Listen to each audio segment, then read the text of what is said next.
Chapter 187. Looking at the unhappy Luna leave, Garcia turned around and faced the sparkling elven lake alone. She slowly bent down and sat down, pulling up a corner of her skirt and dipping her legs into the cool and clear water. Seeking the tranquility of the elven lake helped her think. She was born in this forest and grew up in the elven lake. The broadleaf forest here was a bright and clear garden. Sunlight passed through the tall fir trees, casting shadows and scattered light that scattered over the stream and the lake. The air was filled with the fragrance of flowers and leaves. But she knew that this tranquil and beautiful scenery might be disturbed by the world in the near future, trampled by the flames of war. Dragon King Garcia held her chin and looked at the moving lake in a daze. Compared to Luna's parents, Tierrope and Luna, Garcia, as the leader, had paid more attention to observing the Dragon King's emotional characteristics and way of doing things during their last meeting. So she knew very well that the change in the Black Dragon Lord's attitude was the key point after he mentioned Luna's parents and Luna's appearance. In the private discussion after that, the Black Dragon Lord had even specially mentioned the forest fairies to her. From this, Garcia knew that Luna held a high place in his heart. Now that Luna was grounded and not allowed to come into contact with Blackwing's lair, Garcia could predict that the Black Dragon Lord would come knocking on her door in the future. The Pinochet dragons were vile creatures that would seek revenge for the smallest grievance and would fly into a rage over small matters. No matter how different the Dragon King was from the other Pinochet dragons, he was not a purely kind creature. From her observation of Blackwing's lair structure and the living conditions of the clans under the Black Dragon Lord, the Dragon King was still a creature that advocated violence to solve problems. But the real problem was that the order not to allow Luna to leave was given by her parents. Luna was still underage. Her parents had the right to discipline her. The system of the Elven Forest and Garcia's philosophy was based on the rights of citizens and equality of all. If they followed the rules and traditions, logically speaking, Luna was not allowed to interfere. However, if he didn't handle this properly, it would still be fine if the Black Dragon Lord came knocking on his door. However, what Garcia was worried about was the possibility of war breaking out between Blackwing's lair and the elf forest. What should he do? After rejecting the little fairy, Jessie felt a little regretful. After all, she was still young and inexperienced. This was the first time she was dealing with a large-scale and complicated matter after taking over the Elven King's authority. It was inevitable that she would be indecisive. Jessie wanted to avoid the chaos of war, but she also wanted to abide by tradition. She was in a dilemma. In the end, she still couldn't get a result. She had to close her eyes and connect with the God's kingdom with her consciousness in prayer. She prayed for the help of Serene, the god of moon, and listened to the teachings and guidance of the god she believed in. As a God's chosen, Garcia Whisperwind had the ability to do so. While the Elven King was thinking, the little fellow had already left the elf lake in a huff. The elf forest had a complex and complete food chain that maintained the functioning of the ecosystem. Therefore, there weren't many people here. Luna found a secluded place and climbed up a giant ancient tree that reached high into the sky. In the shade of the trees, she avoided the vision of other people and secretly contacted Caesar. When she used a lot of effort to chisel open the crystal used to transmit messages, a large amount of water vapor immediately appeared in front of her. An illusory image floated in the air. Although the image was slightly blurry, she could still see a row of sharp, snow-white fangs. Caesar stepped back a little. Luna found a place to sit on a leaf and swung her legs. Once she saw her silly dragon, Luna's mood became much better. This way, I can only see your fangs. Sigh, you forgot to pick your teeth again. There's still meat on them. The minced meat between the Black Dragon's teeth was shockingly large to Luna. It went without saying how ugly it was. Is that so? The Black Dragon Lord stepped back a little and stuck out his tongue to lick it. He deftly rolled up the remains of the food into his stomach. Usually, you should be sleeping at this time. Caesar, she called softly. The Black Dragon tilted his head and looked at her. What's wrong? He asked. He could feel the sadness in the little fellow's mood. Usually, when she was by his side, she wouldn't be in such a situation. I quarreled with my parents. Luna confided to him. They said that the Pinochet dragons are all evil to the point of oozing pus. I said that you're different, but they didn't believe me. They kept saying that one's nature is hard to change and cannot be changed. I am an evil dragon. Caesar spread his claws. He seemed to have said this sentence before. The black dragon's throat let out a string of indifferent laughter. You don't have to argue with your parents about this. But Luna wanted to refute this guy's self-abandonment, but when she saw the crimson eyes of the black dragon, she held back and didn't continue. She couldn't help but shudder when she thought of the possibility of the Blackwing clan entering the elven forest. Oh, some time ago, the green dragon in the treasury has been dealt with. Speaking of which, the half-lich called Ren is quite useful. He knows how to use magic to use the true dragon blood to give the dragon bloodline. Seeing that Luna had stopped talking and didn't speak for a long time, Caesar took the initiative to find a topic with the little fellow. He also needed someone to talk to. After all, as a lord, Caesar was also very tired in front of his family all day long. Actually, I originally wanted to turn the green dragon into an undead dragon, but Gaul, Hog, and the other huskies are too much of a burden. Also, have you noticed Hog recently? That guy is about to die of old age. Saying this, Caesar sighed. I don't want him to die. I don't want to either. Luna listened very seriously and then nodded. Hog was one of the guys that she was more familiar with in the Blackwing clan, so she asked, and then? Was the transformation of the dragon bloodline successful? Of course. Black Dragon laughed, seeming to be in a good mood. After receiving Caesar's affirmation, the little fellow was relieved and continued to be silent. Thus, Caesar noticed that she was absent-minded and asked again, Luna, what's wrong? Caesar. Luna called out his name and suddenly said, When I become an adult, let's get married, okay? Even if you want to find other chromatic dragons in the future, I still want to marry you, okay? True dragons were promiscuous.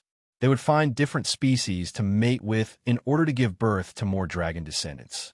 Although she knew this, Luna still asked. She had already begun to count with her fingers how long it would take for her to become an adult. Forest fairies were not like dragons. They were loyal to one person, which meant that once they became partners, they would not change partners even if they did not get along well in the future. Okay. Caesar calmly nodded in agreement, his voice very gentle. Whether it was him or Luna, neither of them had any strong emotional fluctuations. It was as if they were discussing a trivial matter. After this, Caesar immediately asked the previous question. Okay, now tell me, what's the matter? I've been grounded. Since there was no way to hide it, Luna decided to tell the truth. I'm very sad. Before I become an adult and gain my freedom, my parents won't allow me to set foot in dangerous places and go to Blackwing Nest. That's it. The big black dragon in the bubble wagged his tail and waved his claws indifferently. It's fine. I'll send some of my people to the Elven Forest later. Your leader is pretty good. When the time comes, we'll have a chat. Is that so? Luna nodded in relief. She was very reassured and trusted Big Black, but this did not stop her from asking. You stinky fellow, hurry up and tell me what's so good about her. Chapter 188. After the incident, Caesar immediately sent Hog to lead 2 teams to the Elven Forest. He had originally intended to send the flying dragon head to lead them. The husky was large and strong after its mutation, so it would be a pity if it didn't show off. Furthermore, the dragon guards could also represent the Black Dragon Lord's attitude. However, considering that the greedy and bloodthirsty evil wyverns would cause trouble once they were no longer suppressed, Caesar ultimately sent the more reliable Hog to negotiate. It was obvious that although the little guy mentioned it casually, Caesar was still quite concerned about this matter. He was prepared to solve the problem of Luna being grounded as soon as possible. West of Blackwing's lair, Garl had been to this place before and had explored it. This was a nearly vertical cliff, the bottom of which extended into the sea, and on the other side was a rugged cliff. It could be considered a dangerous place. Due to the terrain, Gaul had stopped at a flat area not far away. Back then, The beastman's goal was to find the Taurens and not explore the surrounding terrain of Blackwing's lair. Furthermore, the Taurens would definitely not live in such a place. Thus, after taking a few glances, Gaul led a group of beastmen and left, not understanding the ecology of this place. Later on, in a report to the Black Dragon Lord, the Stone Crow clan only gave a brief overview of this place. The sea is to the west. Thus, no one knew that there were two dragons living here. Furthermore, they were hidden very well. Only by using a relatively high-level detection spell could one see what was going on from the fluctuations of their bloodline. At the bottom of the cliff, under the sea, one could vaguely see a dark and narrow entrance. It was hidden between the reefs and seaweed, but it was very spacious inside. It was obviously carefully cultivated. It was shaped like a funnel, and the top was high and wide. There was a place for them to rest. Puff, puff, puff. A series of bubbles came out of its mouth. It was a sleeping black dragon. The two horns on its left and right were thick and short. It didn't have much meat on its body, but its four limbs were very thick and strong. Its scales were dull black and were turning gray. This dragon wasn't big, only about 8 meters long. It looked like a young dragon and was surrounded by a hazy, corrosive halo. It was sleeping soundly, its scales opening and closing as it breathed. At this time, another black dragon swam in like a crocodile with its four limbs sticking close to its body and its long tail swaying in the undercurrent. The two dragons were somewhat different. This one was obviously larger, almost 9 meters long. Moreover, the horns on its head were slender and long, and its skull was much sharper than the sleeping dragon. This was a female young dragon. The female dragon swam to the sleeping black dragon's side and stood still. She stared at him for a while before smacking his head with her claw. "Garen, you idiot. Hurry up and get up. What's the use of sleeping for so long? You're still stupid and weak." Seeing that the fellow was still sleeping, the female dragon went forward and used her front claws to grab the horns on the head of the dragon lying on the black rock. She stood on her hind legs and lifted the dragon up, shaking it twice with all her might. It could be seen that this female dragon was shockingly strong. It should be known that black dragons were not known for their strength. Their strength exceeded the threshold of a normal young black dragon and was about the same as a young blue dragon. Oh, Blake Shia. After shaking it a few times, the black dragon, named Garen, woke up. It opened its mouth and a bunch of bubbles came out. It stuck its tail on the ground and kicked its four limbs. "I'm awake. I'm not sleeping anymore." Lakeisha glanced at it and hit it with her tail again. "I can't use it when it's exposed all day.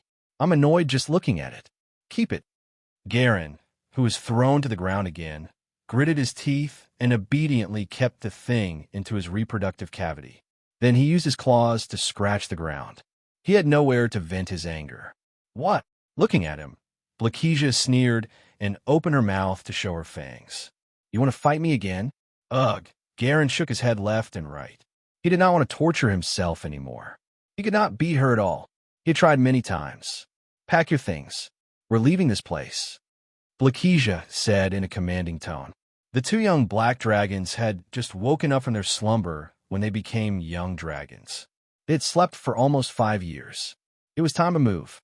Young dragons could not stay in one place for too long without the protection of their parents. Otherwise, they would be easily discovered and attract danger. This was a well-known fact among the dragons. "Oh," Garen grunted and ran into his own small cave. He found the glowing shells he had collected and stuffed them into his tongue and scales. Oh, Tiamat above. Lakeisha covered her eyes and could not bear to look. She suspected that this guy had the blood of the white dragon in him. Otherwise, he would not be so retarded. If you were half as smart as Caesar and could fight, we would not have fallen to this point. Back then, when the three little ones had separated, the biggest one had chosen to sign a contract with the orcs and become their companion. The other two also knew that the north and south were respectively the territories of the humans and the green dragons. They could not go there at all, so they decided to try their luck in the west. In the end, they had followed the coastline all the way up and finally chose this place. "You were the one who wanted to leave," Garen said in a wrong tone. "Orderonso, even gave us a group of terror wolves. Now that the terror wolves were long gone, the two young dragons did not have any experience in raising dependents. They treated the terror wolves as food and ate them when they were hungry. As a result, the terror wolves were terrified. They either died or ran away. In less than 15 days, they were all gone. How dare you say that? Blakesia growled. That guy can't be called a dragon. How can he be on the same side as the beastmen and treat them as equals? He is simply tarnishing the true name of a dragon. Until now, the little female dragon was still brooding. Blakesia was instantly furious.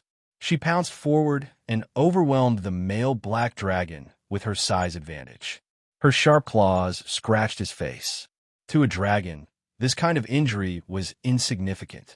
However, Garen still cooperated with her and howled. After a while, when Blakesia calmed down, Garen asked, "Where are we going now?" "To find Sylvia." "Huh, that's an old green dragon. She is even stronger than our mother. If we rely on her, not only will we have meat to eat and money to earn, she might even teach us some magic knowledge when the green capital Jade is in a good mood." Blakesia said with her head held high. True dragon lords with power were generally very happy to have dragon whelps of different species from the same faction submit to them. However, the difference was that the Penishade dragons would usually force them to sign contracts, making them serve them in a form that was close to slavery. The metal dragons, on the other hand, would take in the metal dragon whelps and raise them for free and provide them with free education. The consequence of such an ecosystem was that although the red, blue, green, black, and white evil dragons were always stronger than the metal dragons of the same age group, the metal dragons had the absolute advantage when compared to the metal dragons of the same age group. But Sylvia is mother's enemy. But my ass, Blakesia rudely interrupted him. You don't have to think about these things with your IQ. Can't you just live comfortably? I've had enough of the days of being timid and lazy. Hurry up and leave. As she spoke, Blakesia left the underwater cave first and revealed her head from the waves. Then she flapped her wings and flew up the cliff with the help of the levitation spell. She had completely given up on this place that she had lived in for 7 years. Chapter 189. When Blakesia and Garen arrived at the green field, the sky had yet to brighten. The world was silent and overcast. The two young dragons were extremely fast. Young dragons generally wouldn't stay in unknown areas for too long, and they rarely wasted time on traveling. If dragons represented magic and treasure, then true dragons below the age of youth were like moving treasures that could be obtained at will. That was why, even though they had been hiding here for many years, Eladia was still filled with danger. Time was of the essence for the two dragons. Fortunately, the two little dragons had now safely arrived at their destination. At the edge of Blackwing's nest, in the early morning before dawn, Garen quietly climbed up an old tree. His black body was hidden between the canopy. He sat on top of it and looked into the green field. Before true dragons possessed powerful strength and magic, they should never think of flying at low altitudes to observe the situation. This was something that even the white dragon knew. "How is it? Did you find anything?" Blakesia's breath steamed in the air as she looked around vigilantly. Ugh! The old tree was letting out a hoarse whine. In order to avoid making more noise, Garen looked for a while and immediately climbed down. He used his claws to scratch his chin. "No, nothing, nothing. Idiot." Blakesia habitually scolded, but the north wind blew away her voice. The forest swayed gently and made a rustling sound. The female dragon sniffed a few times and then raised her head. "I smell the stench of those dog-headed people. The old green dragon should still be here. Then what do we do now?" "Go straight to her." After that, Garen did not continue the conversation. He just quietly followed behind the female dragon. They immediately left the edge of the green field and entered Blackwing's nest, which was filled with thick black fog, in an attempt to find traces of the mother of poison, Sylvia. The rich rainforest of the past had now changed its appearance. The two little dragons were more confused as they walked in. This did not look like a place where a green dragon lived. Instead, it was more suitable for the black dragon. This was the result of the Blackwing clan's transformation of the environment. Now, the results were beginning to show. Right now, there were very few green trees in the green wilderness. Most of them were black fir trees and red forests that the Black Dragon Emperor liked. The forests were made up of sentinel trees that were covered in dark gray, sturdy ironwood, and red withering glory trees. Of course, Blackwing's nest was not completely like this. Behind the treetop fortress, there was still a garden filled with the fragrance of 100 flowers. Therefore, the two little dragons felt that the environment they were in was like a dark and primitive place. Here, century-old ancient trees stretched across the surroundings, emitting a damp and rotting smell. Thick black tree trunks pushed against each other, and the intertwined roots wrestled with each other in the depths of the earth. The winding branches and leaves weaved a dense canopy above their heads, making them look like ghosts baring their fangs and brandishing their claws. The sun had already risen, but the visibility here was still very low. Black Shia, are you sure this is the Green Capital? Are we on the right track? Garen followed behind the female dragon and maintained his silly look. However, his dilated yellow jade pupils were slowly gathering together. He gazed left and right. This was a deep, silent, gloomy, and suffocating place. At first glance, he knew that it belonged to evil creatures. However, this did not include the green dragon. The environment where the green dragon lived should not be like this. Unfortunately, Black Shia did not see Garen's appearance. She did not even turn around and continued to walk forward. A series of draconic words came out of her mouth. If any true dragon makes a mistake in its sense of direction, then it should really scram back to its eggshell and be reborn. Idiot, are you doubting me? Garen did not say anything. He could only continue to walk forward with her. The two little dragons climbed up a wide, low gully and bathed in the morning light. Only then did they slow down their pace and observe the environment to reevaluate. This place was burned by fire, Garen said. Such an empty space suddenly appeared in the dense forest. No matter how he looked at it, it felt strange, especially when there were many places that still had traces of scorch. I know very well. Black Shia bent her neck and sniffed the ground. But there's no smell. It seems like quite some time has passed. As she spoke, her expression suddenly changed. Then, she held her breath and began to dig the ground. After digging up the soft layer of soil piled up by the wind and sand, she stuck her head in and twisted her neck left and right. Then, she suddenly pulled her head back. There was a rotten bone in her mouth. There are bones buried below. She chewed and swallowed the bone easily. Then, Black Shia changed another place and used her claws to dig again. Half a minute later, she pulled out another pile of broken bones. A lot of things have died in this place. The female dragon stared at the various, incomplete bone fragments in her claws and said. Garen did not follow her words. Instead, he straightened his neck and opened his mouth to let out a low dragon roar. He put on a defensive posture. Something is coming. The female dragon who was lying on the side immediately raised her head. Her body was bigger than the black dragon beside her. Therefore, she was more imposing. The two black dragons stood on the high ground of the gully, one on the left and one on the right. They looked down. Coincidentally, the rising red sun spread the morning light over, making their scales shine brightly. The young dragon's draconic aura spread outwards. At first, they thought that the guys rushing over were normal wolves like terror wolves and wargs. However, as they got closer, the size of the wolf-like monsters became more and more exaggerated. The leader was even bigger than Black Shia. It was a huge monster that was 11 meters tall. They had been completely surrounded. Demon Hound. Garen arched his back. In the dragon's inheritance, there was an introduction about these guys who lived in the Underdark. They were a species created by the crossbreeding of demons and terror wolves.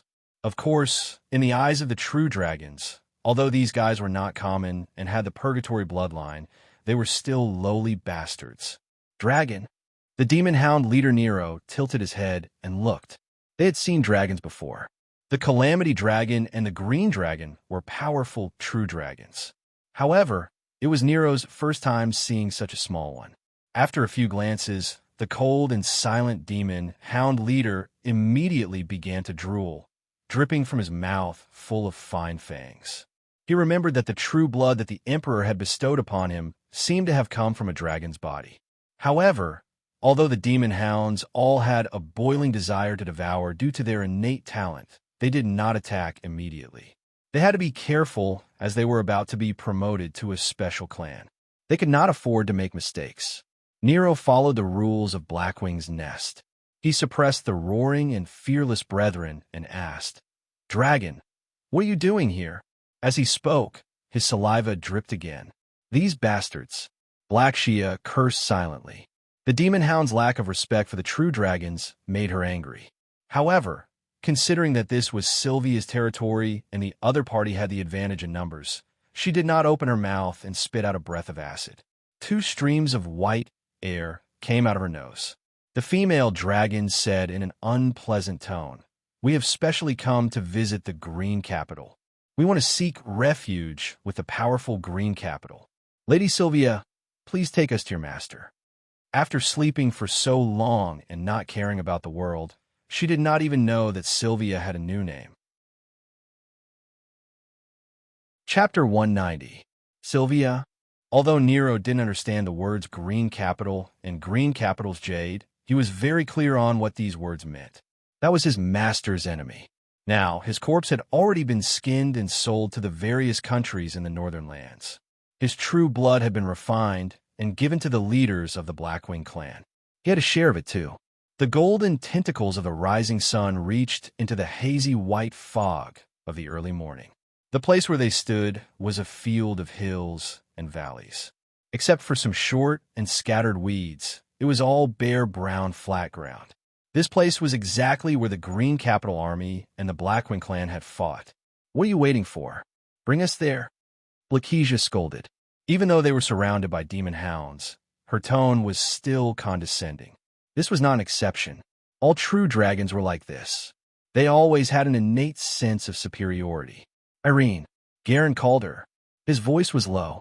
This was the first time he said her name so seriously. This 8-meter-long teenage dragon arched his back and got into a battle stance. He could already feel the enemy's undisguised hostility. The situation did not seem to be going as smoothly as they had imagined. Things are not looking good.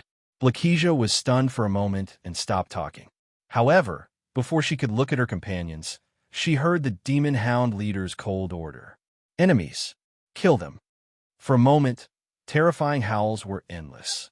Under the terrified gazes of the 2 teenage dragons, the surrounding demon hounds all pounced on them. "What's going on?"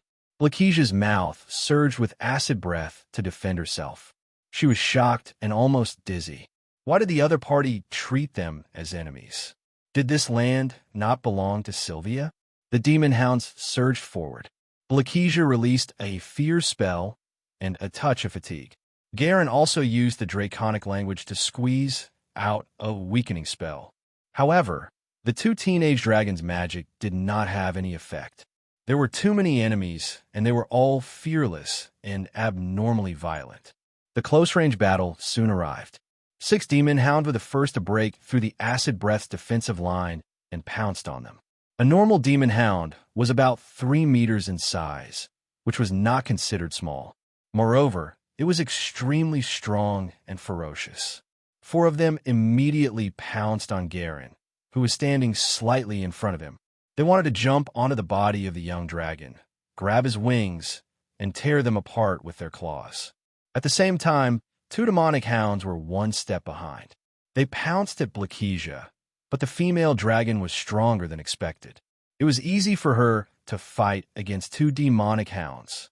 She raised her hind legs and flung 1 demonic hound away. Then, she used her sharp teeth to pierce the waist of the other demonic hound.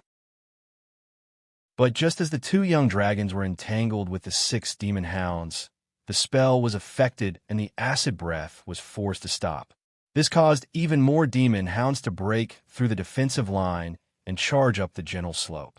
"Let's go." After throwing away the demon hound in her mouth, Blakesia quickly retreated and pulled Garen, who was still tangling with her, out. She growled. They did not know what had happened to Sylvia, but they knew that the green dragon was not the master of these demonic hounds. In that case, they could not stay here any longer.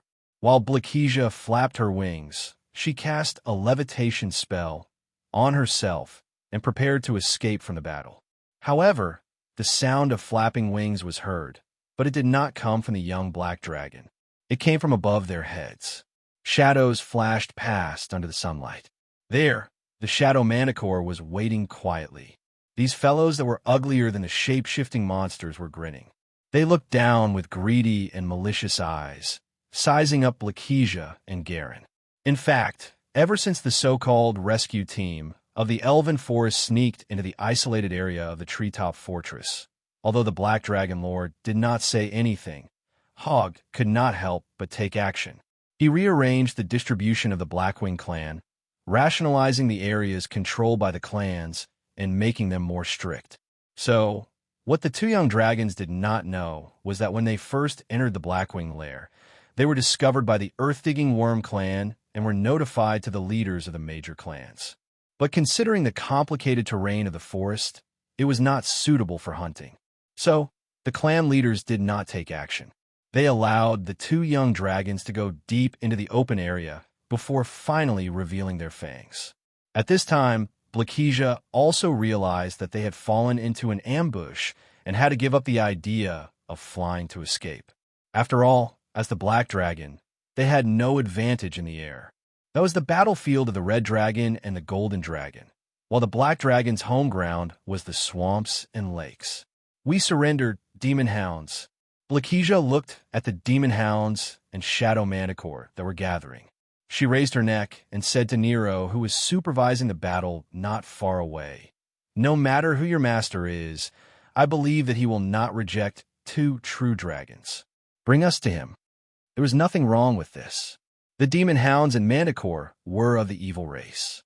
Their master would definitely not be a kind race. As the leader of the evil forces, most of them were willing to accept the evil dragons. Unfortunately, Nero did not listen to her. It was mentioned before that although the demon hounds had the Inferno bloodline, they were not very intelligent. Nero's head was filled with thoughts of, Master will be very happy to take the two dragon corpses to refine the true blood. So this guy did not hesitate at all and continued to growl, "Demon hounds, kill them." At the same time, Nero himself began to move forward.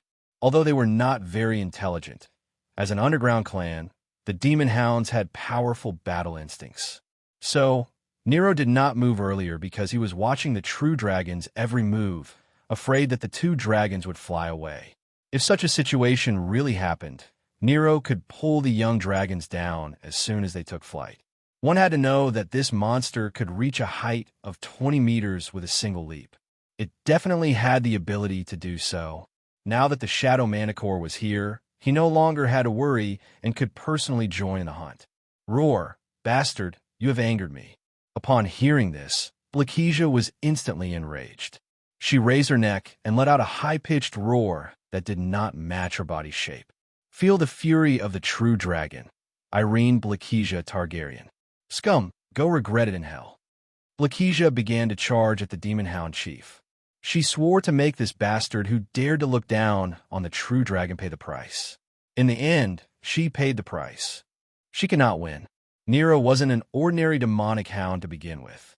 After obtaining the dragon vein, he had turned into a monster through and through. He was even stronger than the Wyvern chief. Now, the demonic hound chief could fight against Demolik Ryan without relying on external items. He was the strongest expert in the Blackwing clan. This kind of killing machine was not something a young dragon could deal with. Even the pure-blooded young red dragon could not. That was why Blakesia was knocked to the ground the moment they came into contact. Her vision turned black and her armor was instantly smashed. Blood flowed out of her mouth and nose. Then, the demon hound chief moved like lightning. He reached the side of the female dragon and stepped on her head with his front paw. An unparalleled strength suppressed her and made her unable to move.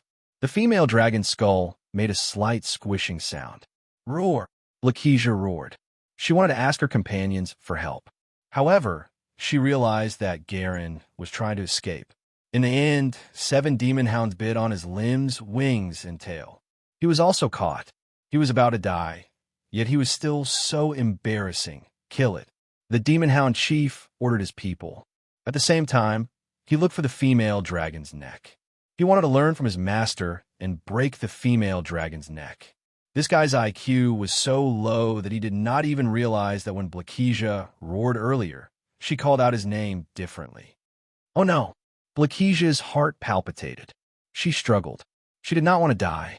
At least, she did not want to die in the hands of a bastard like the demon hound. Damn it, why was this demon hound so strong? Nero. Just then, she heard a completely different voice say, "Don't kill them." Blakija tried to raise her head. She saw a group of gnolls walking towards them. They were dragging huge and heavy chains.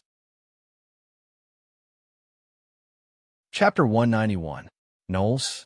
There's no place for these filthy, lowly creatures to speak here.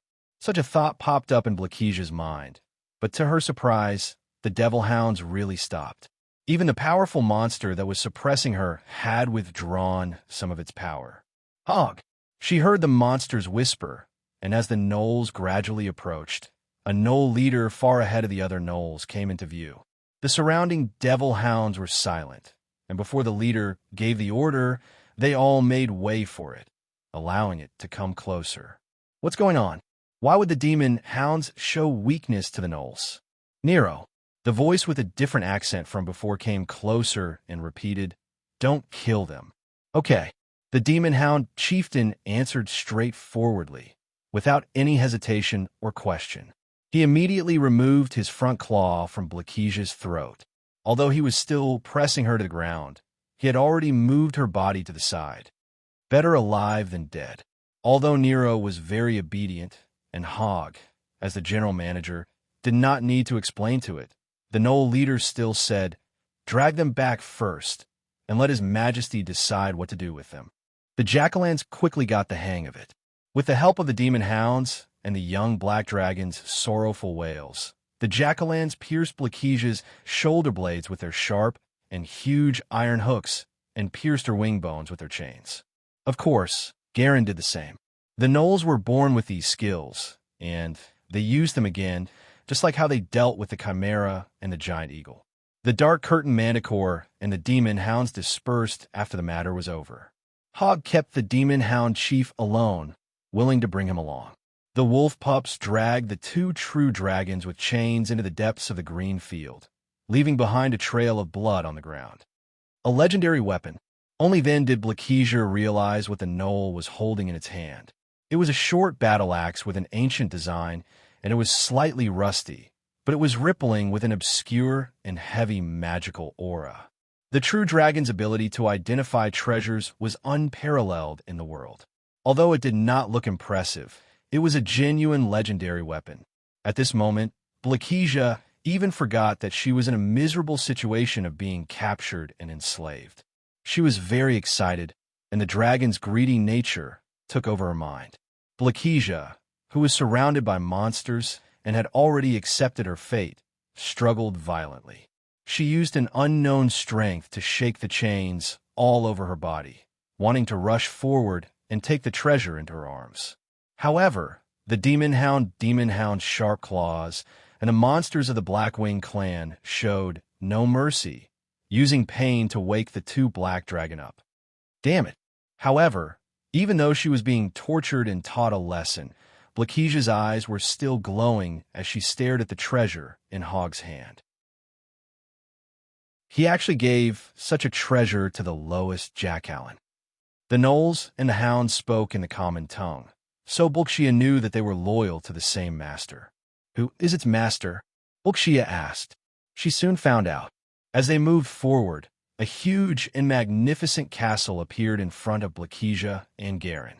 It was not eye-catching, but it was the Emerald Palace. It was a building completely made of tourmaline, glass, and emerald. It was as luxurious as the king's palace of the most powerful country. The 2 young dragons were stunned. This was their dream residence. But at the same time, Blakija knew very well that if it were her, She would need to be at least in her prime to have the ability to guard such a beautiful and precious palace. Unexpectedly, the things in her dream suddenly appeared in front of her eyes. They continued to walk inside. "Hurry up!" The sound of scolding and pain came. The chains on their shoulder blades were pulled tight. The two little dragons walked very slowly. Even though they were being whipped nonstop, they still walked forward slowly. They looked at the scenery of the entire Emerald Palace with a dizzy and infatuated gaze. Disregarding the other riches, just this building alone was enough to make the young dragons, who had never seen the world, go crazy.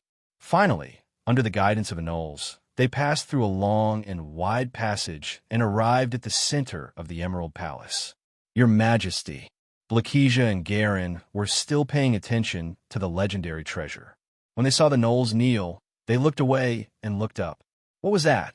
A terrifying monster was resting on a high platform in the distance. Half of its head was curled up in its body. It was covered in ferocious barbs and armor-like scales. The metallic scales and deep armor extended all the way to the tip of its wings. The armor was not worn on its body. Instead, it came out from the inside of its body. Although its body was curled up, Blakesia could still roughly estimate that this monster was at least 20 meters tall. It was shocking. Hearing the Knolls call, the sleeping monster opened its eyes. As it turned its head, its dark red gaze swept over, making the two young dragons' hearts palpitate. Then it began to stretch its body and stood up. "This is a dragon?" After seeing the black dragon's full body, Blakesia stuttered. The current appearance of the black dragon overlord was shocking beyond words. The little female dragon would never forget this scene for the rest of her life. "Your Majesty, these two black dragon have intruded into the territory of Blackwing's nest." Hogg explained that Blackwing's nest was carrying out the third 5-year plan and was still accumulating strength.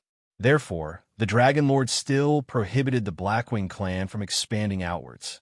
Most of the captives that were captured now were intruders from the outside. Black Dragon. Capturing 2 dragons was no small matter. Moreover, they were the same kind as him. Therefore, Caesar's interest was piqued. He walked down from the high platform and came closer to carefully examine the captives that had delivered themselves to his doorstep. These 2 little guys were not very old. Under normal circumstances, a black dragon with a body size of 8 to 9 meters should be around the age of a teenager. Caesar's eyes sparkled. If he knew that it was 2 teenage dragons in front of him, he might have changed his opinion and come up with other ideas. However, Blakesia and Garen were not normal. Although their growth speed was not as fast as Caesar's, it was still much faster than a normal black dragon. This caused him to make a wrong judgment. As it approached, a huge shadow was cast, almost completely covering Garen and Blakesia. The 2 little dragons had to look up at this huge monster. They heard it say, "Black Dragon, you dare to intrude into my territory. If you don't give a reasonable explanation and corresponding price, I think one of my subordinates will be very willing to conduct research on true dragons." To be honest, the current Garen and Blakesia could no longer speak. Until now, they had not figured out what was in front of them.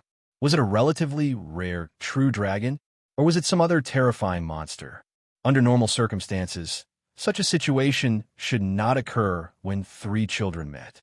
The true dragon's parents had a blood connection. The closer they were, the stronger the connection. If Caesar was a legitimate true dragon, Garen and Blakesia would be able to recognize him even without meeting him. Unfortunately, Caesar was not. At this moment, Blakesia noticed the 4 horns on the monster's head. Chapter 192. Wait a minute, 4 horns.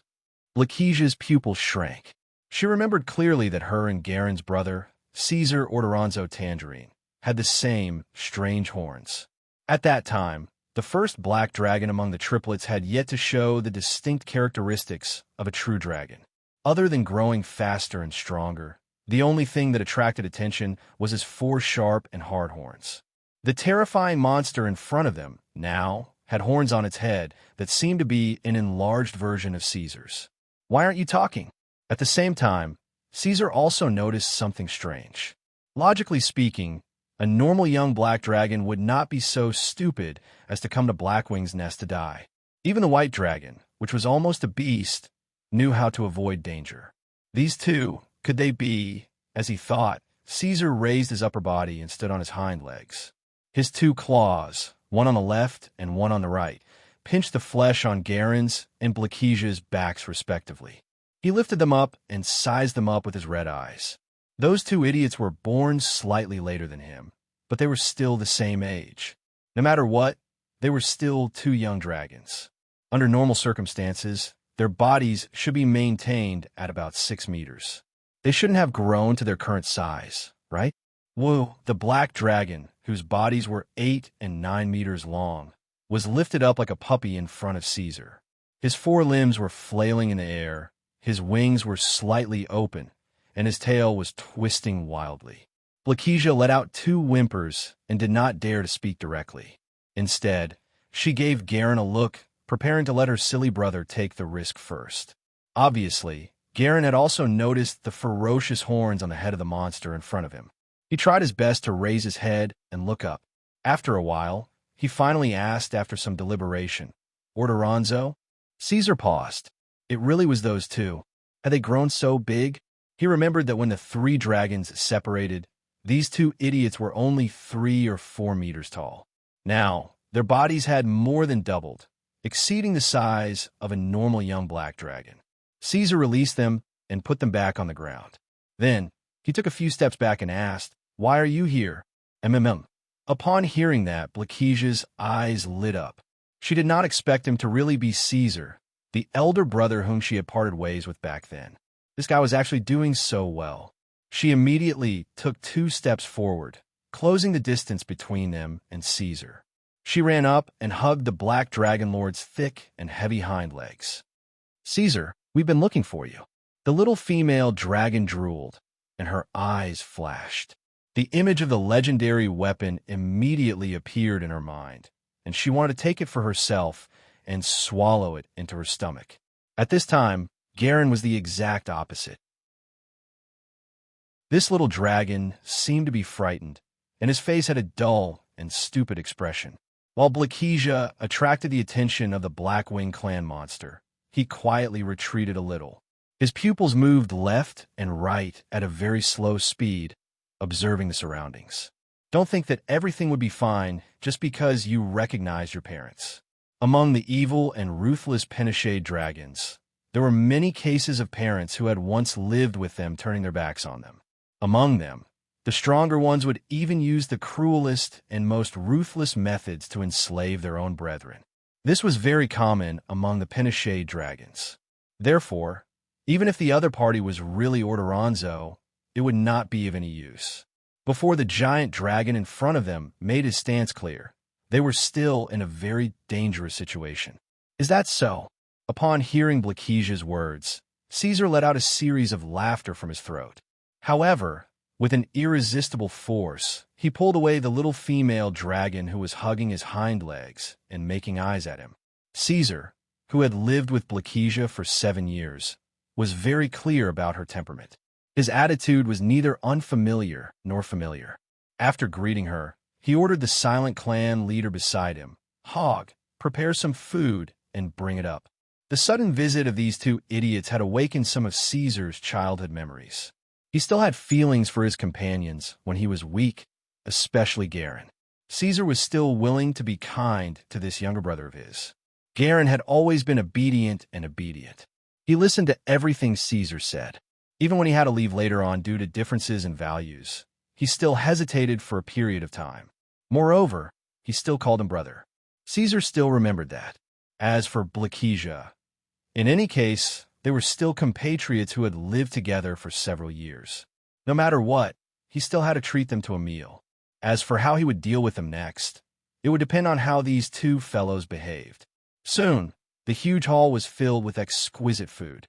Caesar very naturally laid down on the velvet couch that was made of soft and expensive snow vulture feathers.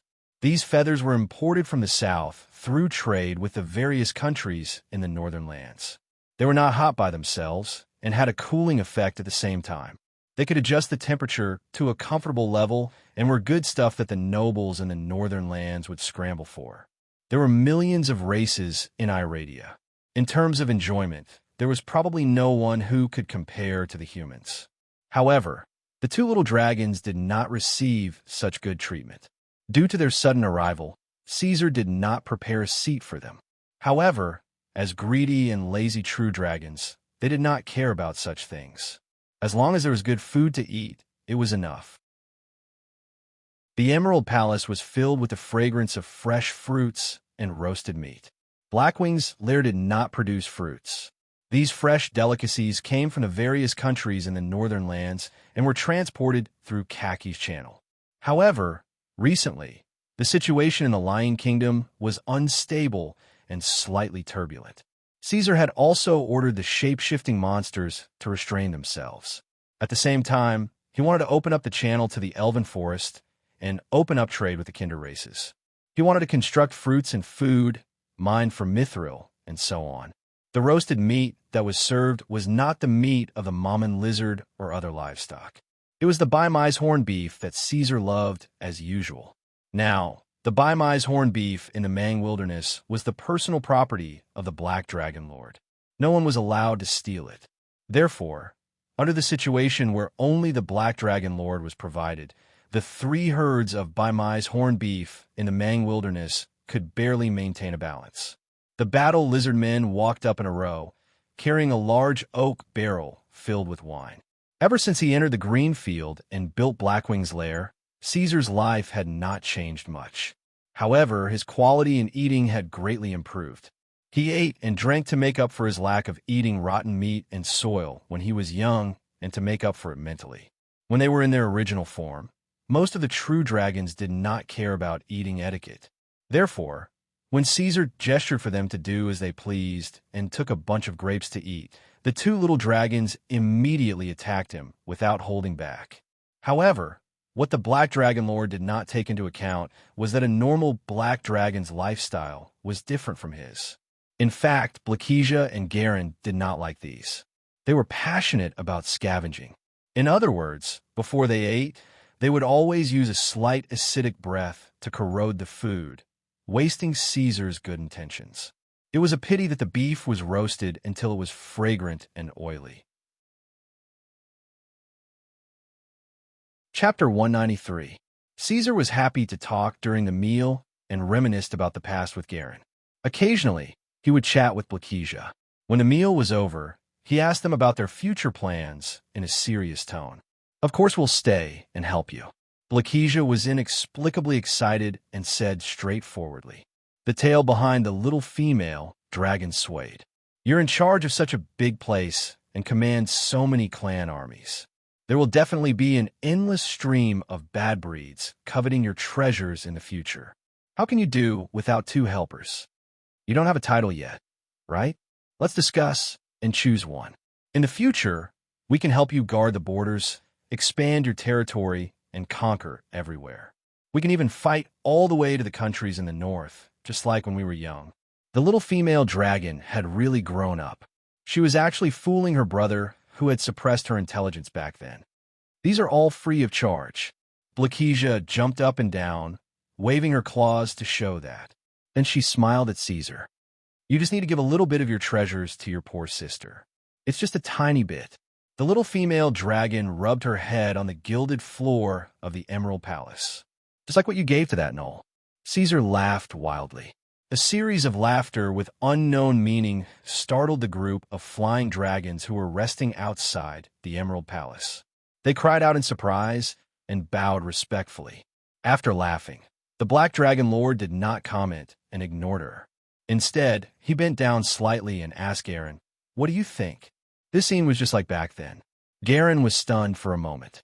He glanced at Blakesia, who kept winking at him, and then looked at Caesar, who was as tall as a mountain. He swallowed hard. I'm afraid we can't help you much before you reach adulthood, or Doranzo.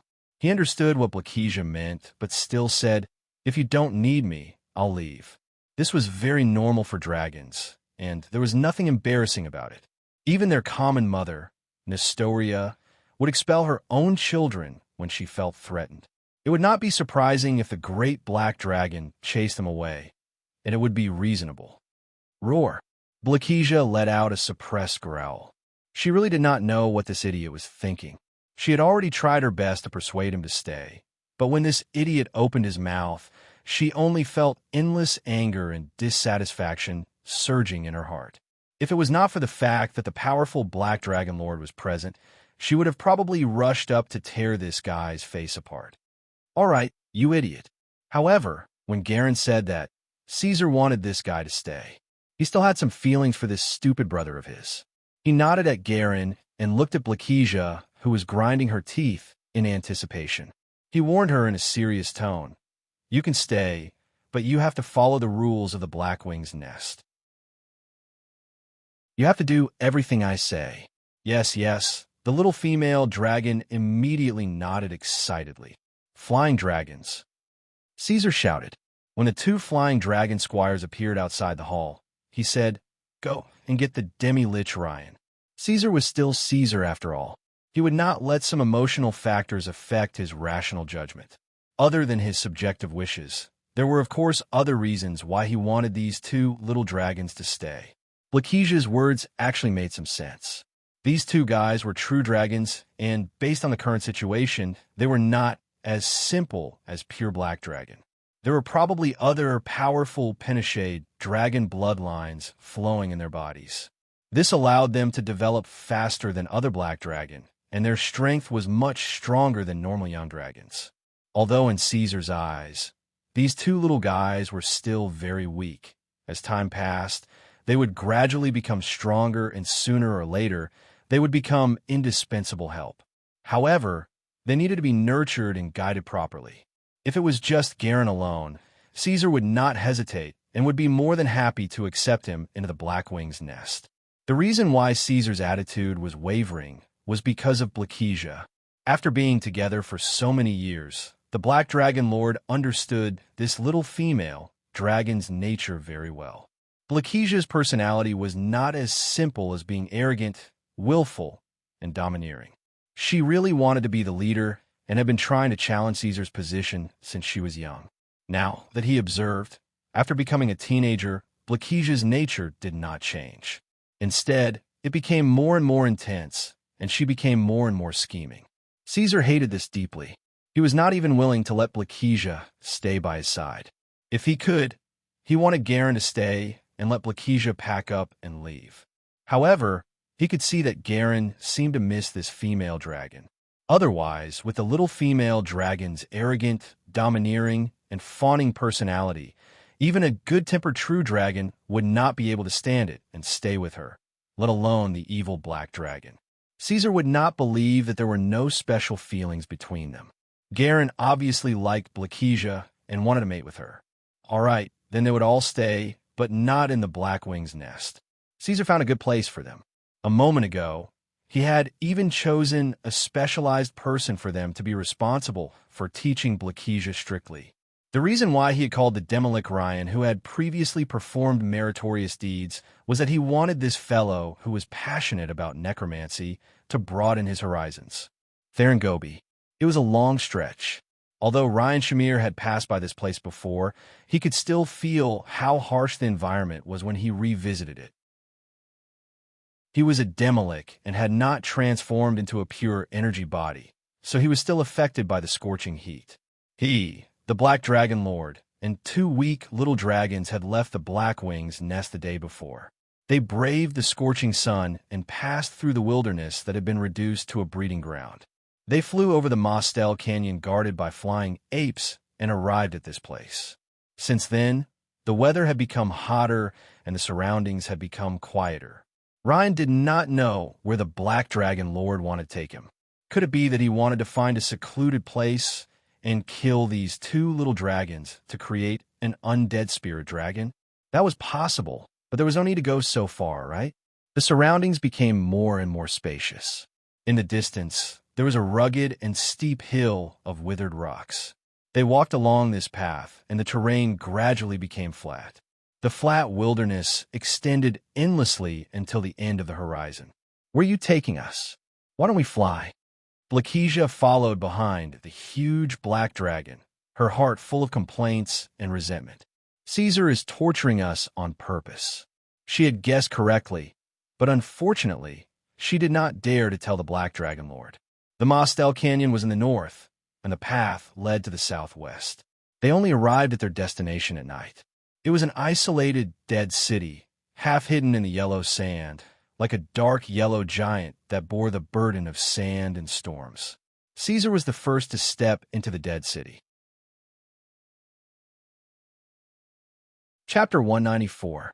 A giant black dragon, 2 young dragons, and a half-human necromancer. This combination must have been a rather strange sight.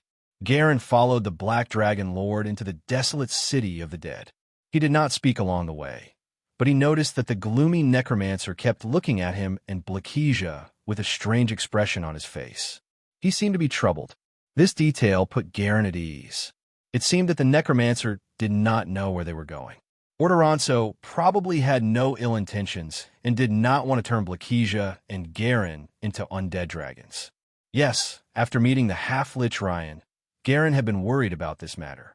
Blakesia, on the other hand, was very open-minded and thought that it was impossible. She was either grumbling along the way or trying to get close to Ordoronso. She was not afraid at all. Unfortunately, Caesar did not have a good impression of this female dragon. Although Blakesia was indeed one of the most beautiful dragons in the Black Dragon's aesthetic standards, she was rare among the Black Dragon. Otherwise, Garen would not have followed her so wholeheartedly. However, although Caesar had the same aesthetic standards as them, such a sharp and jagged black dragon was not attractive to him at all. Blakesia, I'll say this first. Approaching the dark door of the abandoned city, Caesar suddenly stopped and turned his head. He looked down at the little dragon beside him and said, "The days from now on will not be as good as you think. It's not too late to leave now." Yes, I know." Blakesia nodded quickly. It seemed like she was going to hug his leg tightly and not let go. "You will need us eventually. You can see that I'm very obedient. I hope that the next time we meet, you won't cry and complain to me." Caesar laughed and did not say anything else. He continued to lead them forward. Blakesia was confused. Until now, she still did not know where the Black Dragon was going to take them. She glanced at her stupid brother and saw that he gave her a reassuring look. He did not ask anything and followed the Black Dragon Lord silently. "Sigh, this idiot." She sighed and lowered her head as she crawled forward. The ruins of the desolate city were still the same as before. The surroundings were filled with scattered broken walls and ruins, and there were no traces of people at all. Only the violent winds were stirring up the broken tiles and rubble, and the sound of the wind lingered in the air. As they got closer, more and more undead creatures began to appear. They were skeletons holding short blades and bone shields. The soul flames in their eye sockets were vigorous. They did not fear death and did not know fear. After seeing a living creature, they immediately smacked their chins and charged forward to attack. As a necromancer, he had a unique way of dealing with these unintelligent skeletons. He could enslave some low-level undead and force them to become his claws and fangs. He would then fight with the skeleton soldiers who were with him. "Your Majesty, there are shadow elementals wandering around this place," Rain said, but that was all he said. He knew that he only needed to remind him. The Black Dragon Lord had his own judgment. Shadow element was actually the aura of death. It could be found in some large cemeteries and wasn't rare. However, the amount of shadow element in this place was slightly higher. "Is that so?" Caesar glanced around. The number of corpses in the abandoned city was increasing. There were many half-rotten human corpses around. It seemed that this place had received many visits from adventurers from the northern kingdoms in the past 3 years. "You'll see more." As he spoke, the Black Dragon Lord stretched out his right claw and opened the dark door hidden by the rubble. A dark underground passage appeared in front of them. The stench of damp soil and the sour smell of rotten leaves immediately filled the air. Of course, there were other smells mixed in as well, such as broken bones and dry blood. Rain noticed the abnormality before Garen and Blakesia. He took 2 steps closer and felt his heart palpitate. He finally knew where the demon hounds and shadow manicore under the Black Wing's nest came from. The Black Dragon Lord controlled a dark area, and this place might be the passage that connected to that place. Garen stood in the same spot and sniffed. He did not make a sound. Blakesia hurried over and looked inside curiously. "Let's go." Caesar took the lead and walked down. His voice was calm and did not fluctuate. After passing through the wide and dense passage and passing through unknown magic nodes, they finally arrived at their destination, the dark area that had completely become the domain of the undead. At the end of the wide passage, the blue fire was burning fiercely.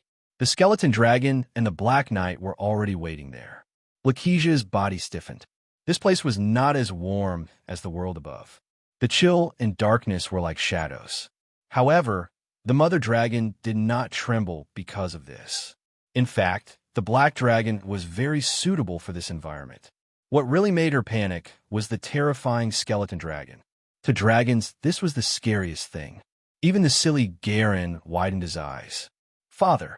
When she heard the skeleton dragon call Caesar that, she could not help but feel her scalp explode. Her heart palpitated and the blood in her body seemed to have stopped flowing. Her entire body was cold, and her limbs could not help but retreat. She wanted to escape. "Blakesia." The Black Dragon Lord's voice sounded like a sinful whisper from the abyss of hell. "Where are you going?" The mother dragon stopped retreating and let out a series of dry laughs. No. She did not even dare to ask where the skeleton dragon came from. No true dragon could tolerate the existence of a skeleton dragon. Even the most evil and ruthless black dragon, who was always in the company of undead creatures, was the same. However, at this moment, Blakesia's originally arrogant and swollen heart seemed to have crawled into a dark hole. She was timid, and her words were stuck in her throat. She did not dare to question Caesar. After more than 10 years, the changes in the head of the three sons were indescribable. He was no longer the black dragon that led them to fight against the beasts in the lake. She heard Ryan address him as the Dragon King and the Blackwing clan address him as His Majesty. Regardless of whether it was his strength, the influence of the Blackwing's nest, or the undead domain, they were all realms that were difficult for her to reach. Blakesia was timid. She should not have come, but was it too late to regret now? "Angrimo," she heard the Black Dragon Lord say, "I have found 2 companions for you." Saying that, Caesar turned his gaze to the 2 young dragons and signaled to the skeleton dragon. Then he'd be guided properly. The Black Dragon Lord's words were full of deep meaning, but he did not say much. Instead, he turned to chat with the skeleton dragon. "How has the undead domain been recently?" "Very good, Father. We are always ready for battle." Just as the Black Dragon Lord and the skeleton dragon were talking, Blakesia could not help but tremble. She understood that Caesar wanted to leave them in this barren death domain and not the rich and beautiful Blackwing nest. "No." Blakesia's emotions became intense.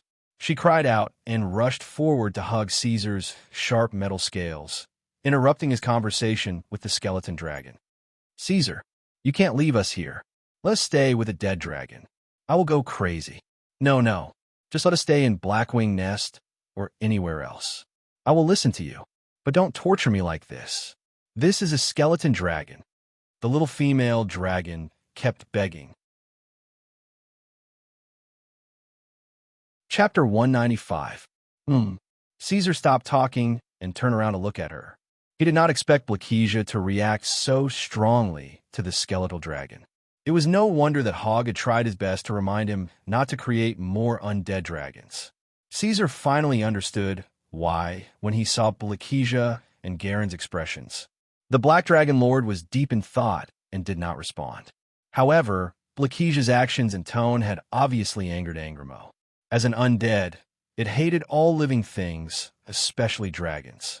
Moreover, Blakesia's tone was filled with disgust towards the skeletal dragon. The skeletal dragon stared at the little female dragon. The soul fire in its eye sockets burned fiercely. In an instant, countless rotting arms appeared around Blakesia. They broke out of the ground and grabbed the little female dragon's body. They pulled her away from Caesar's body and restrained her on the spot. Blakesia was still howling sorrowfully. Caesar ignored the little female dragon. He turned to the silent Garen and asked him, "You don't want to stay here?" "I do." Garen nodded foolishly. He returned to his childhood state of being obedient to Caesar. Since it had already come to this, was there any other choice? He thought, "That's good. This place is very safe. It's enough for you to grow steadily until you reach adulthood." Caesar nodded satisfactorily. "Of course, if you're strong enough, I'll be happy for you to appear on the surface world earlier." After giving instructions to the skeletal dragon, Angramo led Garen and forcefully dragged Blakesia away. Caesar was relieved. He did not make any arrangements for the half-liches. He was ready to bring them back to the surface world. Speaking of which, it was a good thing that the two young true dragons had come to seek refuge. However, he had to be prepared for some possible problems. The Pinochet dragons were violent, greedy, and cruel. The black dragon was one of the best. Even Garen could not change his nature, let alone Blakesia. If he left them in Blackwing's nest, the two black dragons would not be able to settle down. They would constantly be filled with endless greed for Caesar's wealth, as well as their desire to possess the Blackwing clan's army. Caesar could even predict that if these two fellows grew up in Blackwing's nest, they would definitely use his name to interfere with the operations of Blackwing's nest. They would think of ways to take in the Blackwing clan as their own kin, seize property, and control the army. It had nothing to do with loyalty. This was his nature, and he couldn't control it. That was why Caesar could not allow any other Pinochet dragons to remain in Blackwing's nest. He would not leave such a calamity for himself. Under such circumstances, the undead domain was the best and only place for them to go. There were no treasures or living creatures here. The two black dragons' greed and desire to conquer would not be of any use here. The undead had an extremely strict hierarchy. All the undead creatures were loyal to Angramo, and Angramo was Caesar's loyal follower. The two little dragons could not even dream of meddling with the authority of the undead domain. At the same time, during this period, the skeletal dragon would teach Blakesia well, telling her how to be an obedient dragon. Caesar thought about it and realized that this arrangement was almost flawless. It seemed that the prospects of having a sub-base were indeed vast. If he wanted to take in and enslave more Pinochet dragons in the future and build the Dragonmaw clan, he planned to use this method. When the time came, he would have to think of a way to increase Angramo's power even more. The Black Dragon Lord pondered and walked back. Just as he was about to leave the undead domain, he heard the demi-lich, Ren, who had been silent all this time, suddenly ask, "Your Majesty, please allow me to stay here." As a necromancer who had failed to transform into a lich, his attitude was completely different from Blakesia's. Ren was infatuated with the skeletal dragon, the Black Knight, and the other undead creatures. Staying here and studying the ecology of the undead creatures on a macro and micro level would be helpful for him to make a breakthrough. However, this suggestion was directly rejected by Caesar. "No, Your Majesty," Ren blurted out. His soul undulated intensely, and his voice was also very loud. He knew how powerful the Black Dragon Lord was. Under normal circumstances, he would not dare to speak to the Dragon Lord in such a manner. However, it was different this time. The undead domain was too important to the Demi-Lich. It could be said to be his home, and it was also the place that Ren yearned for even in his dreams. "It's very simple. I don't trust you." Caesar's voice was very calm, and there was a sense of righteousness in his words. "That's why you can't stay here." As a black dragon who possessed a soul from another world, Caesar had a serious lack of trust in Iradia, a lawless land. Even a black dragon's mother could kill her own child. He really did not dare to overestimate the bottom line of the other creatures in this world. Regardless of whether they were from the good faction or the evil faction, Caesar regarded them as the same. He was vigilant against them and did not trust them at all. Among his subordinates, even the Stone Crow clan and Hog had gradually won the Black Dragon Lord's trust after going through trials and tribulations. They had earned a high position in Blackwing's nest with their loyalty and hard work. As for an evil necromancer, it was almost impossible for Caesar to completely trust the Black Dragon Lord with just a small matter like the dragon blood baptism. The Demolic was very strong, even stronger than Angramo. Although Caesar had enough confidence to be fearless, if something really happened, a series of troubles would be unavoidable. He was too lazy to deal with it, and did not intend to use this matter to interrogate Ren's nature. The Black Dragon Lord's words were very straightforward. He did not avoid the topic at all, and he was also not afraid of hurting the Demolic's sensitive heart. In Iradia, especially among the evil creatures, there had never been a legend where a few words could make someone confide in them wholeheartedly.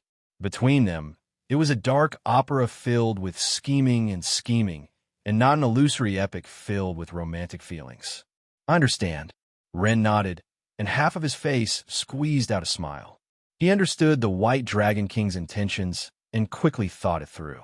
He was not dissatisfied with the Black Dragon Lord's decision. This rejection was natural and reasonable. The lifespan of a Demolic was not shorter than that of a dragon, so Ren was not worried. At least the Dragon Lord did not tell him that he was not allowed to set foot in this place forever. As long as he proved his loyalty and won the trust of the Dragon Lord, he would have plenty of opportunities in the future. At this point, Caesar brought the Demolic back to Blackwing's nest and prepared to deal with the matters above ground. Long ago, Hogg, who was in charge of the Elven Forest, had returned. After negotiating with the Elven King, Garcia expressed that he would take Luna's matter seriously. He would try to persuade Mr. Tierrope and Miss Bailwick to give up on restricting Miss Luna's freedom. But until now, after delaying time and time again, there was still no progress on the other side. There was no follow-up feedback. He was really fed up with the efficiency of these fellows in the Elven Forest. At this time, 3 months had passed since Luna left Blackwing's nest. The Black Dragon's emotions were gradually becoming irritable. He began to miss Luna's sparkling eyes after eating sweets. Caesar had always maintained self-restraint. He had never spoken ill of the 2 little dragons. But someone had to be the bad guy, and someone had to be the bad guy. After some communication, Angramo understood his father's intentions. After the Black Dragon Lord left, the skeletal dragon followed Caesar's instructions and found a place for the 2 little dragons to stay. It divided a Black Dragon's exclusive activity area and left them alone for the time being. It would let the 2 young Black Dragons understand the difference while it experienced the environment of the undead domain. Looking at the skeletal dragon and the group of undead knights leaving, Blakesia was stunned for a moment. Then, she suddenly became furious. She did not dare to vent her emotions on Caesar and the skeletal dragon before, but now she exploded. "Garen, are you crazy?" She jumped on Garen and pressed her brother's head into the ground. "Caesar obviously values your opinion and asked about your feelings, but you still agreed to him. You're actually willing to stay here." I wanted to try," Garen struggled and said, "but it's probably useless." "You idiot. How do you know it's useless if you don't even try?" Blakesia jumped up and down. Her voice was hoarse and sharp as she screamed, "I'll go crazy if I stay with a skeletal dragon. And do you know how dangerous it is here? That bone dragon is full of hatred for living dragons. Caesar is not here. Who knows when it will skin us alive?" Garen's head was buried in the ground. He said in a muffled voice, "I'll protect you." Blakesia's expression was stunned. She stared at the young dragon who was pressed under her body and could not break free. Then she scolded, "Protection my ass. Look at how embarrassing you are. Since when wasn't I the one who protected you?" Although she was still cursing, the little female dragon finally stopped and no longer exerted force. Garen lifted his head from the hard, frozen ground. "It won't. That skeletal dragon is called Ordoranzo's father. It listens to him very much." Garen got up and analyzed blankly. "It won't hurt us. Moreover, this place seems to be Ordoranzo's territory. We won't be in danger. What do you know with that white dragon mind of yours? You won't understand, even if I explain it to you." Blakesia cursed again and turned her head away. Things had already been settled. She seemed to have lost all her strength. She laid her neck flat on the ground and drooped her head. "I can't be bothered with you." Garen chuckled foolishly and quickly went up to her. When Blakesia was not paying attention, he stuck out his tongue and licked her neck. Then, he made an embarrassing sound like a pig. I think you're really asking for a beating. In the undead domain, the little female dragon's roar sounded again. Chapter 196. Everyone in the Blackwing clan knew that Lord Black Dragon had been feeling gloomy and restless for the past few days. However, only Hogg and a few other higher-ups knew the reason. The Elven Forest was too slow. They had yet to give an explanation regarding the outcome of the discussion with the fairies. In the end, Caesar could not take it anymore and decided to ask Luna what was going on. It was not that he could not wait. For a true dragon with a long lifespan, time was not a hindrance. However, he had enough of the torment of waiting. Damn it, these damned, slow, and inefficient Elven Forest people should all be captured by the abyssal demons and hanged to death. The Black Dragon bared his teeth and returned to the Emerald Palace angrily. White steam surged out of his nose as he chased away all the wyvern guards around him. Then, he curled up in the tall throne that had just been completed and presented by the goblins. He found a mass energy crystal that could resonate with the crystal that Luna carried and crushed it. The illusory bubble first overlapped and blurred, then gradually became clear. Caesar did not see Luna. The first thing that entered his eyes was the towering broad-leaved forest, huge entwined vines, and endless unknown vegetation. Luna, he called out. The image was slightly adjusted and changed, revealing the beautiful figure of the little one. She greeted the Black Dragon and called out Caesar. Then, she quickly put her finger in the middle of her lips and said mysteriously, "Shoo, what are you doing?" Caesar cooperatively lowered his voice and asked. The huge Black Dragon changed his position so that he could see more clearly. He noticed that the little one had a small backpack on her back and held the staff that he had given her last time, Spring Surge. "Run, run." Luna choked as she spoke.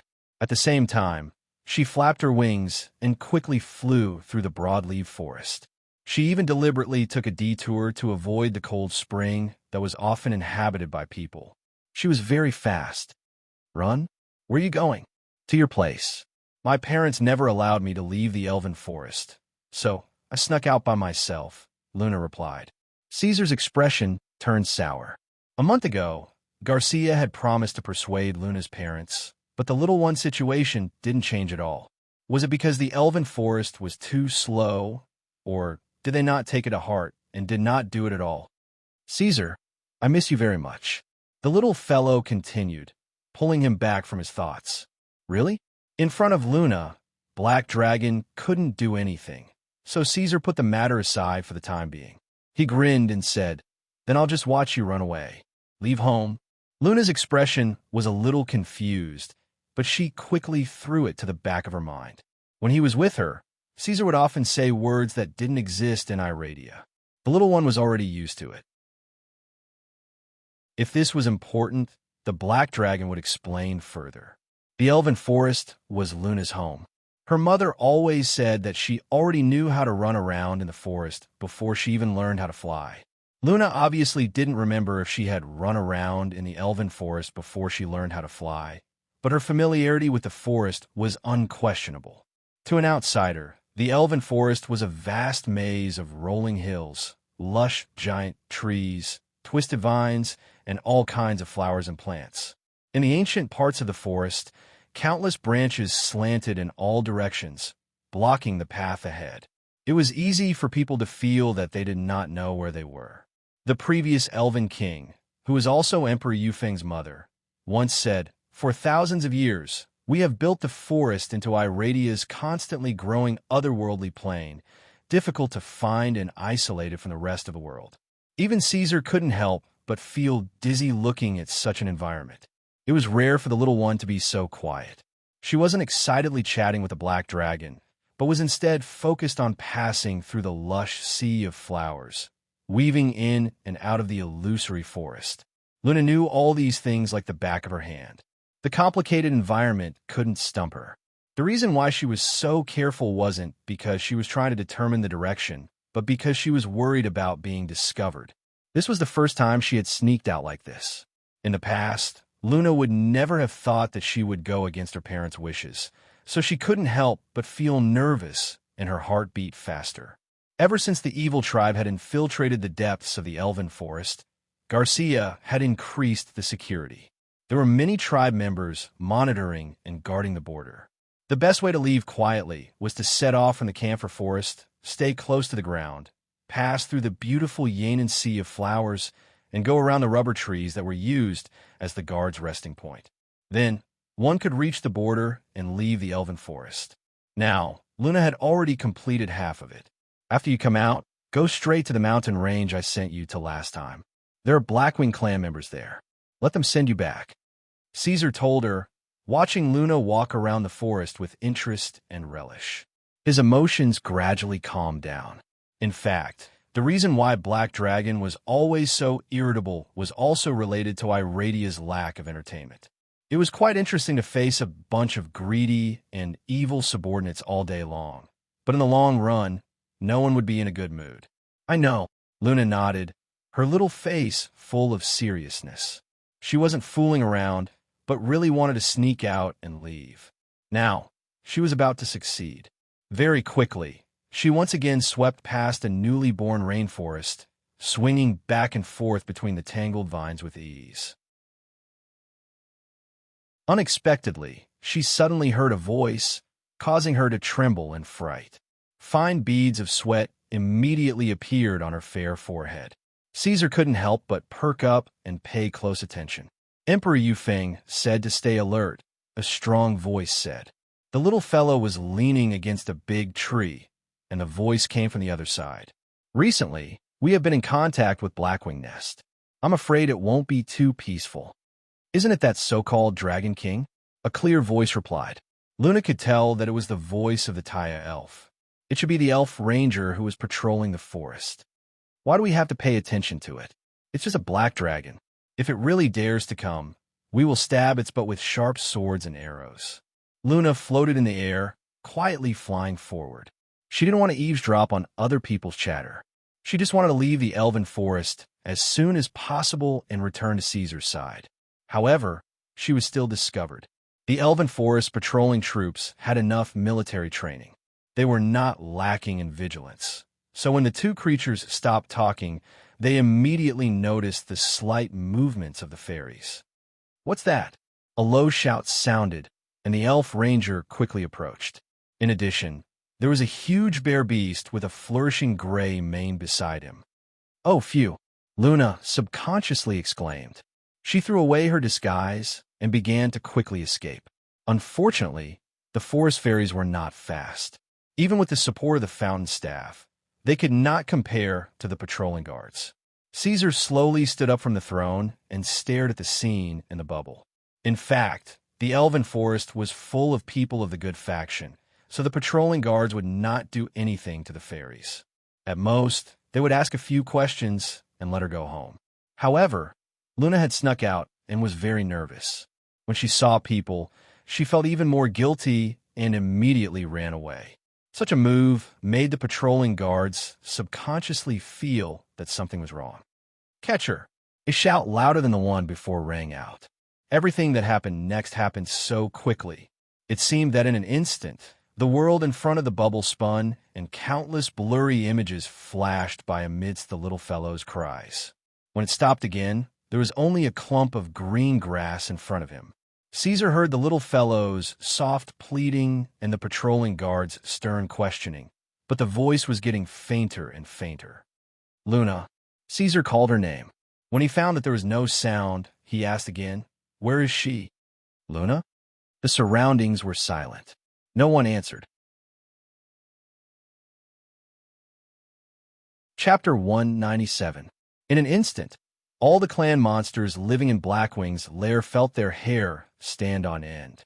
The flying dragon descendants circling the treetops, the Ankhegs living underground, and the green-skinned orcs and gnolls working hard all felt their hearts tremble. They all raised their heads and looked in the direction of the Emerald Palace. But soon, the aura that made them tremble quickly disappeared and calmed down. It was as if a hurricane had just set off a shocking wave on the sea, and then it suddenly calmed down and returned to its stable state. Caesar stared at the cluster of weeds in the frozen image for a while. After confirming that there was no more movement, he slowly walked down from the throne. He did not make a sound, and his emotions were not strong. He turned around and entered his treasury. He opened the sealed mithril door and slowly walked in. He silently began to devour the metal. He was very serious, chewing it piece by piece with his sharp teeth before swallowing it. This time, his appetite was far greater than before. It was probably more than 3 times Caesar's usual appetite. He had devoured all the treasures sent by Rhine recently, and it was not enough.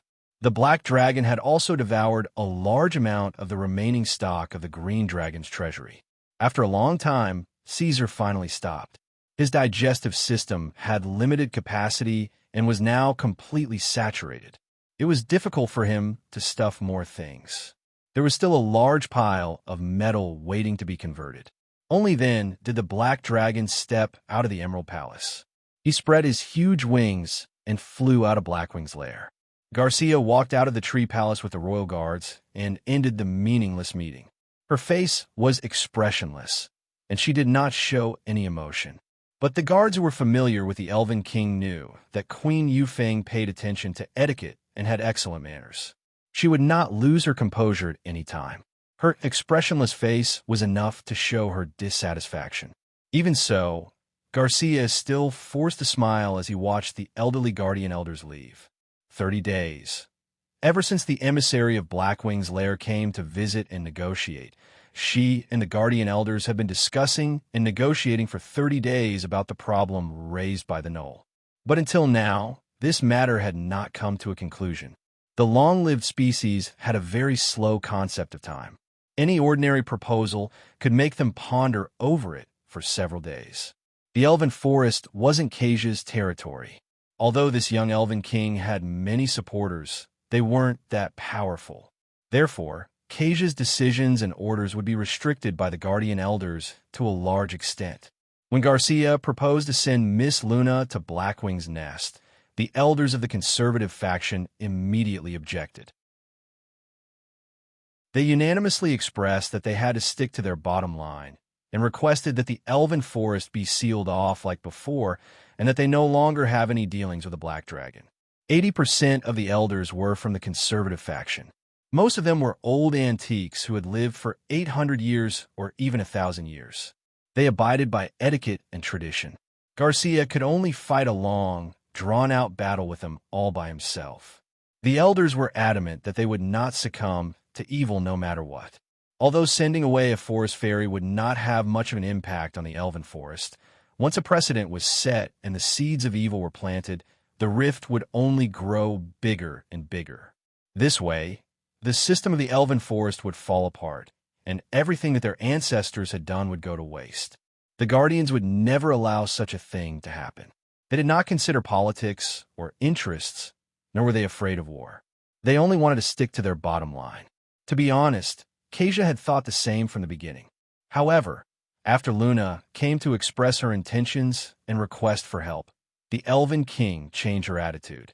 She repeatedly emphasized that the Black Dragon was different from the past, and that Miss Luna was going to Blackwing's nest of her own accord, trying to steer the matter to the point of voluntary. However, she was still rejected by the elders of the Guardians.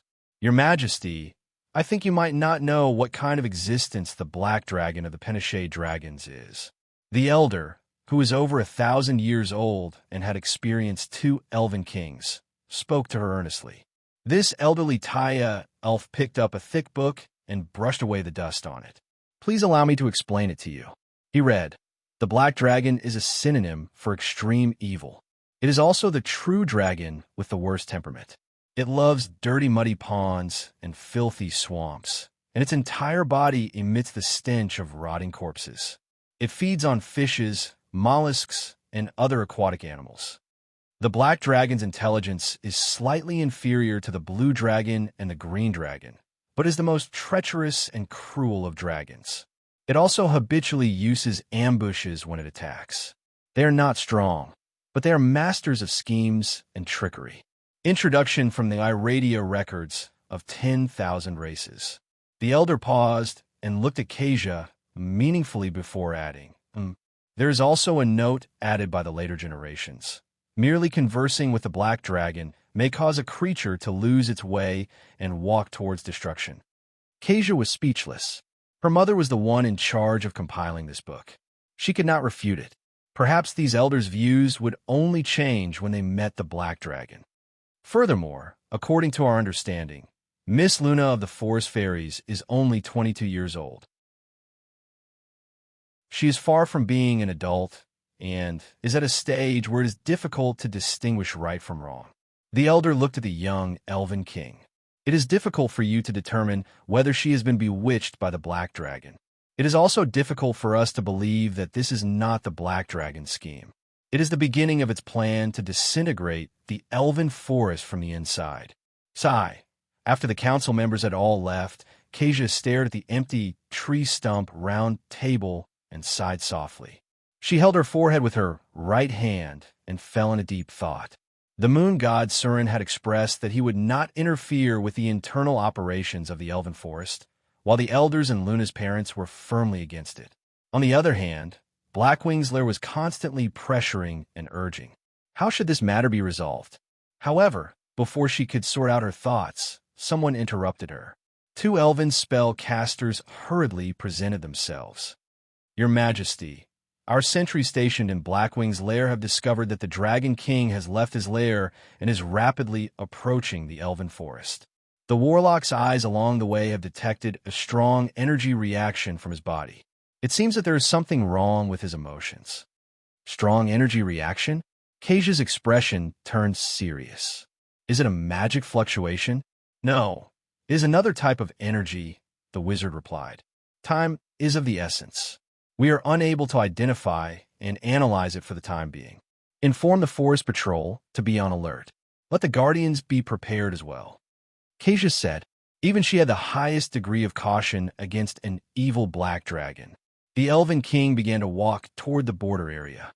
Its destination should be here. It is coming for us. I will wait for it. Chapter 198. The moment the Dragon King left Blackwing's lair, an explosive sound pierced through the air. This was the first time the Black Dragon lore had increased its speed to such an extent that it far exceeded its previous limits. The crimson flames behind it were elongated, like a meteor with a comet's tail.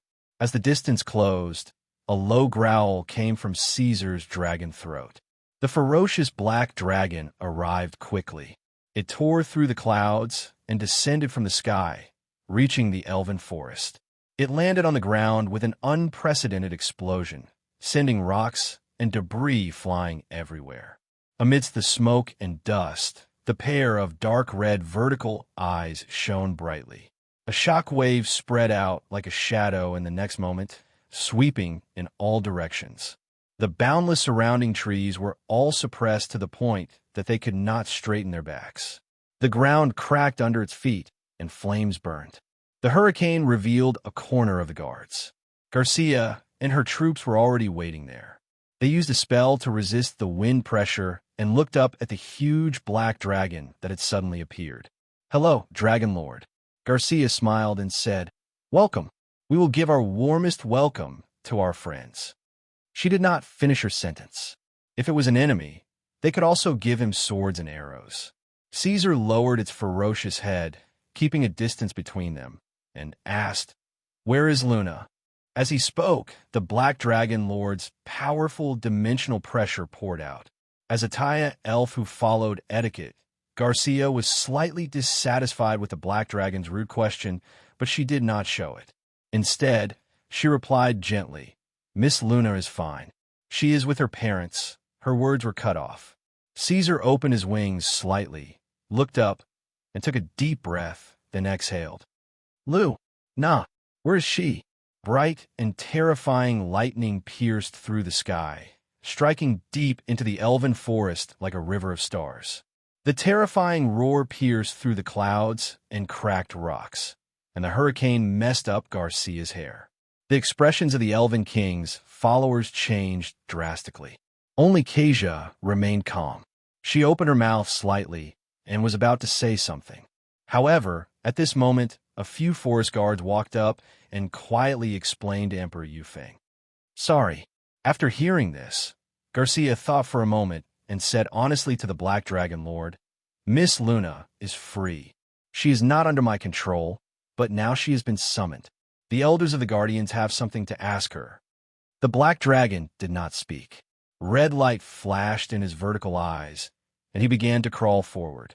The trees that had been connected by magic to defend against the attacks of the large exotic beasts collapsed in large swathes, heading towards the end of the world with hoarse and ear-piercing cries. It didn't have any effect at all.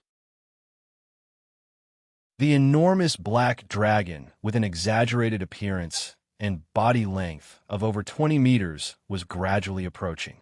The atmosphere became tense. The forest patrollers subconsciously tightened their grip on the swords and sabers in their hands and knocked their bows. Please stop, Dragon Lord. Garcia's voice changed. He warned sternly, I can understand your feelings, but please be patient. The Elven Forest will give you a satisfactory answer regarding your request. Please don't hurt yourself. She was implying that the Black Dragon Lord had come alone and did not bring anyone with him, while the Elven Forest had close to 10,000 races that could be used in battle. If they really fought, they would not be the ones at a disadvantage. Unfortunately, the Black Dragon still turned a deaf ear to this and remained unmoved. This fellow also did not speak. He straightforwardly pushed aside the bushes, pushed down the sentry tower, and just like that, directly squeezed inside. Garcia stared at him for a while and finally ordered, Stop him. No matter what the cause was, she could not allow a 5-colored dragon to barge into her home in such a rude manner. As the current leader, she had to be responsible for all the races in the Elven Forest. Bang! The forest guards were tense to the max. An arrow tore through the air with a sharp sound, finally breaking the silence. Then came a continuous rain of arrows. The Elven Forest did not have any industry. The arrows used by their troops were made of wood. They only had the front end sharpened, but it was not lacking in lethality. Unfortunately, they could not hurt Caesar. The first arrow successfully hit the Black Dragon's body, but it immediately lost its effect. It was blocked by the hard scales and tyrannical armor, and fell to the ground with a crisp sound. The following arrows were the same. However, giant dragons were very sensitive to pain. Although it did not hurt Caesar, the fine stinging sensation completely ignited his anger. The Black Dragon was furious. Since then, Caesar finally revealed the ferocious nature that he had suppressed for a long time. He turned his head and stared at these little people with his dark red vertical eyes. He let out a sharp roar that could break the hearts of ordinary people. In the next second, surging flames gushed out of his throat. It was a sea of fire that covered the sky and the earth. It covered a wider area than the rain of arrows, and it completely enveloped these annoying fellows. Fortunately, there were more than 10 spellcasters in the troops. They were ready to face the dragon's breath at any time. Although the dragon's mouth was gushing out flames, they were not too nervous. They worked together and used magic to set up a defensive barrier to block the incoming scorching heat. But then, a huge shadow suddenly appeared in front of the forest guard. The surrounding bushes were crushed. Caesar only used the blink of an eye to get close to the guard. He leaped and swung his claws. Originally, Caesar was indeed worried about the Elven Forest. He had been trying his best to avoid conflict with them. But at this time, this stupid dragon couldn't care less. He was already beyond angry, so he wouldn't show mercy when he attacked. Anyone who tried to stop him would be attacked. The war had truly begun. In the face of the Elven Forest's army that had the advantage in numbers, Caesar stood up with his head held high. For types of dragon's breath surged out continuously.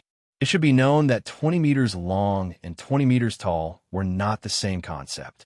Together with the suppression of the dimensional pressure, the Black Dragon Lord gave the Elven Forest people a sufficient amount of impact. This fellow's neck was much shorter than a normal true dragon's. His thick and short neck did not seem to allow him to twist freely. In the battle, his opponents thought so. But in reality, this was not the case. Caesar, who possessed an autonomous control unit, could already be classified as one of the abnormal dragon species. He was more adept at close combat than any true dragon. The weapons on the black dragon's body were not only his fangs, claws, hind legs, wings, and tail, but also the ferocious barbs all over his body, as well as the 4 hard horns that could attack from any direction. After that, the elves of the Forest of Elves trembled in fear as they recalled how terrifying the Dragon King was. If they had to find a true dragon that could match the Black Dragon Kaiser in melee combat, it would probably only be the Crimson Calamity Congudius, the Lord of Hell who dominated the Second Era. But if anyone knew Caesar's current age, they would probably not compare the two of them. In short, it was impossible to find a monster as ferocious as Caesar in close combat among all the dragons in the world today. This black dragon with a dark golden hue and arm from its teeth to its tail was simply an indescribable superweapon. Now, it was the elves' turn to regret. Chapter 199. In the first moment of contact, the Black Dragon King had caused great damage to the patrolling troops. In front of it, the strong bear beasts were reduced to weak chicks, and the agile rangers had nowhere to hide. As for the spellcasters at the core of the troops, it was difficult for them to cause any substantial damage. Tragic casualties followed one after another. Such a first encounter had planted a shadow in the hearts of the patrolling troops, causing them to feel endless pain. They blamed themselves and regretted that they had underestimated the power of the Black Dragon Lord. But soon, the people of the Elven Forest stabilized themselves and used their actions to prove the truth of Aradia's strength in numbers. When Caesar broke their formation again, a loud roar suddenly came from the patrolling troops. Now, at the same time, the magic aura around the Black Dragon's body bloomed one after another and quickly spread, forming a huge magic circle. For the first time, they had succeeded. These guys, whose individual combat abilities were generally not more than 100, caused trouble for the Black Dragon Lord for the first time, causing this unprecedented monster to fall into a trap and be dragged into a quagmire. The radius of the encirclement around Caesar was about 100 meters, and the magic chains formed by the magic circle on the ground were tightly wrapped around the Black Dragon, locking his wings and body. These chains were constantly supported by magic, emitting elemental aura. Not only did it restrict Caesar's movements, it even sealed the Black Dragon's breath for a short period of time. Roar! Caesar discovered where the problem lay, and let out a low and continuous dragon roar. He struggled fiercely, dragging the magic power chains with him, causing the spellcasters' foreheads to be filled with sweat. Although Caesar himself had a strong resistance to magic, this did not mean that everything related to magic would lose its effect on him. These magic chains were the product of evocation magic, and what was used on the Black Dragon was something that was almost solid after the magic was condensed. Although it could not penetrate Caesar's body and cause substantial damage to him, it could still hinder his movements. The spellcasters were clearly aware that under the powerful struggle of the Dragon King, their magic power was being consumed at an extremely fast rate, far exceeding the limits of their expectations.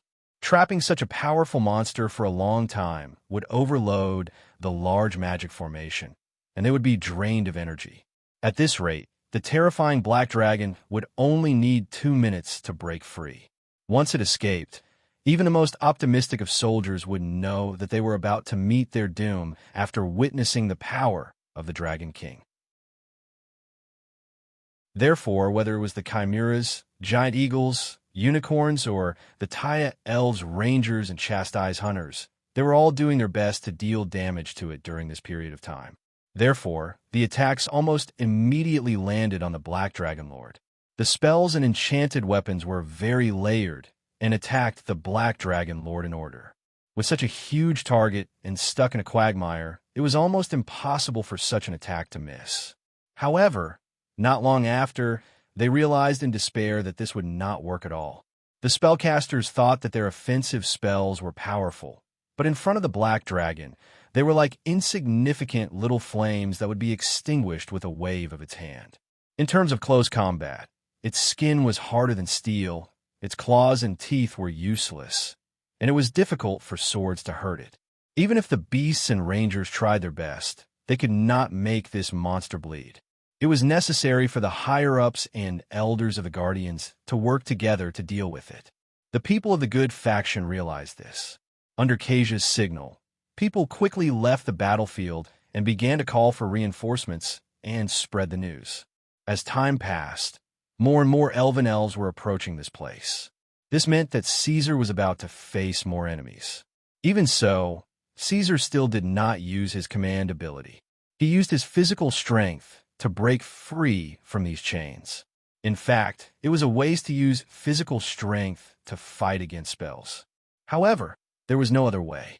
Although his mind was burning with anger, he still retained his sharp battle instincts. Now was not the time to use his command ability. Caesar knew that the army in front of him was not really an enemy that could threaten him. The bigger trouble was still to come. Caesar twisted his body once again, using his unparalleled strength to break free. The method of using energy flow that he had previously pondered was used at this moment, bursting forth with a terrifying force that was stronger than the previous. The ground was collapsing. With the black dragon's angry roar, the magic chains that entangled his body were breaking one by one. Every time 2 or 3 chains broke, Ataya, elf spellcaster, would be completely drained and fall limp to the ground. The last small portion could no longer bind the Black Dragon Lord. He raised his head and tore it apart. In the next moment, this black dragon suddenly opened his mouth, and rolling thunder rushed out of his mouth. Due to the automatic control unit, Caesar was able to do something that was unimaginable and shocking. This guy began to twist his neck 360 degrees, creating a thunder breath that did not have any blind spots on the creatures around him. The unexpected move caused great damage. The area around the Black Dragon Lord was completely turned into a field of lightning, a land of violent thunder. The patrol army immediately welcomed the second wave of heavy casualties. However, at the same time, Kasia Whisperwind had finished her preparations. The Elven Queen walked forward, white light surging as she walked. Her body was covered in a layer of silver-white valiant armor, as if she was a majestic god of war. In the depths of her eyes was a pure, divine radiance. The wind pressure spread in all directions, and all her hair was blown to the back of her head. Taking another step forward, the Elven Queen raised her right hand, and a moonlight sword surrounded by fragments of light gradually solidified in her hand. The true key figure of the Elven Forest had appeared. She had obtained the power of the moon god Serene and decided to use it to cut off evil. Warrior. Caesar's dark red vertical pupils stared at her. In this iradia where spellcasters were the core, the seemingly delicate elven queen Kasia was actually a warrior. This gave him a great feeling of contrast. I can't rule out the possibility that she is a dual cultivator of magic and martial arts. Caesar gritted his teeth as he thought. At the same time, further away in the Elven Forest, more than 10 powerful guardian elders were rushing over. Among them were an extremely old giant eagle, a giant chimera that was similar in size to the Black Dragon Lord, a unicorn that walked on air, and even more powerful spellcasters. In response, Caesar only looked on calmly without showing any fear. He let out a silent roar. The blood of conquest flowed in the Penishade dragon's bones, and he craved slaughter and war. However, until now, whether it was facing Roy or the Green Dragon, he had not fought to his heart's content to vent his violent desire for battle. Come, face me. Chapter 200. Kasia carried the radiant light sword that was more than twice the length and width of her body. She moved her long legs and actually charged forward just like that. However, what came into contact with Caesar faster was the wind blade storm that she first cast with her left hand. The materialized wind blade storm roared wildly, and everything within sight instantly turned into a hell of raging wind elements. She had tried, but for some reason, pure magic could not achieve the greatest effect on the Dragon King. Therefore, Kasia held back for a long time and borrowed divine power to cast a materialized spell. The wind blade storm, which was like an armor-piercing weapon, moved at extreme speed like a roller full of guillotines, leaving scratches on the Black Dragon Lord's body. But it was always like this. Even with the support of divine power, it was still unable to break through Caesar's defense. The black smoke-like armor was like a shadow in the bright sunlight, and the body of the Dragon King was like an impenetrable precipice. The black dragon stood upright and strode forward. The ground rumbled, and the wind blade storm that surrounded him was torn apart by his claws like paper, turning into nothingness and turbulence in the air. However, just before this, Kasia had already accelerated with the radiant light, sword in tow. Then, she leaped into the air, changing her gentle posture. She was like a valkyrie on the battlefield, descending from the sky. The moment the black dragon tore through the wind blade storm, she slashed her sword directly at the Dragon King's head. The scene seemed to have frozen at this moment.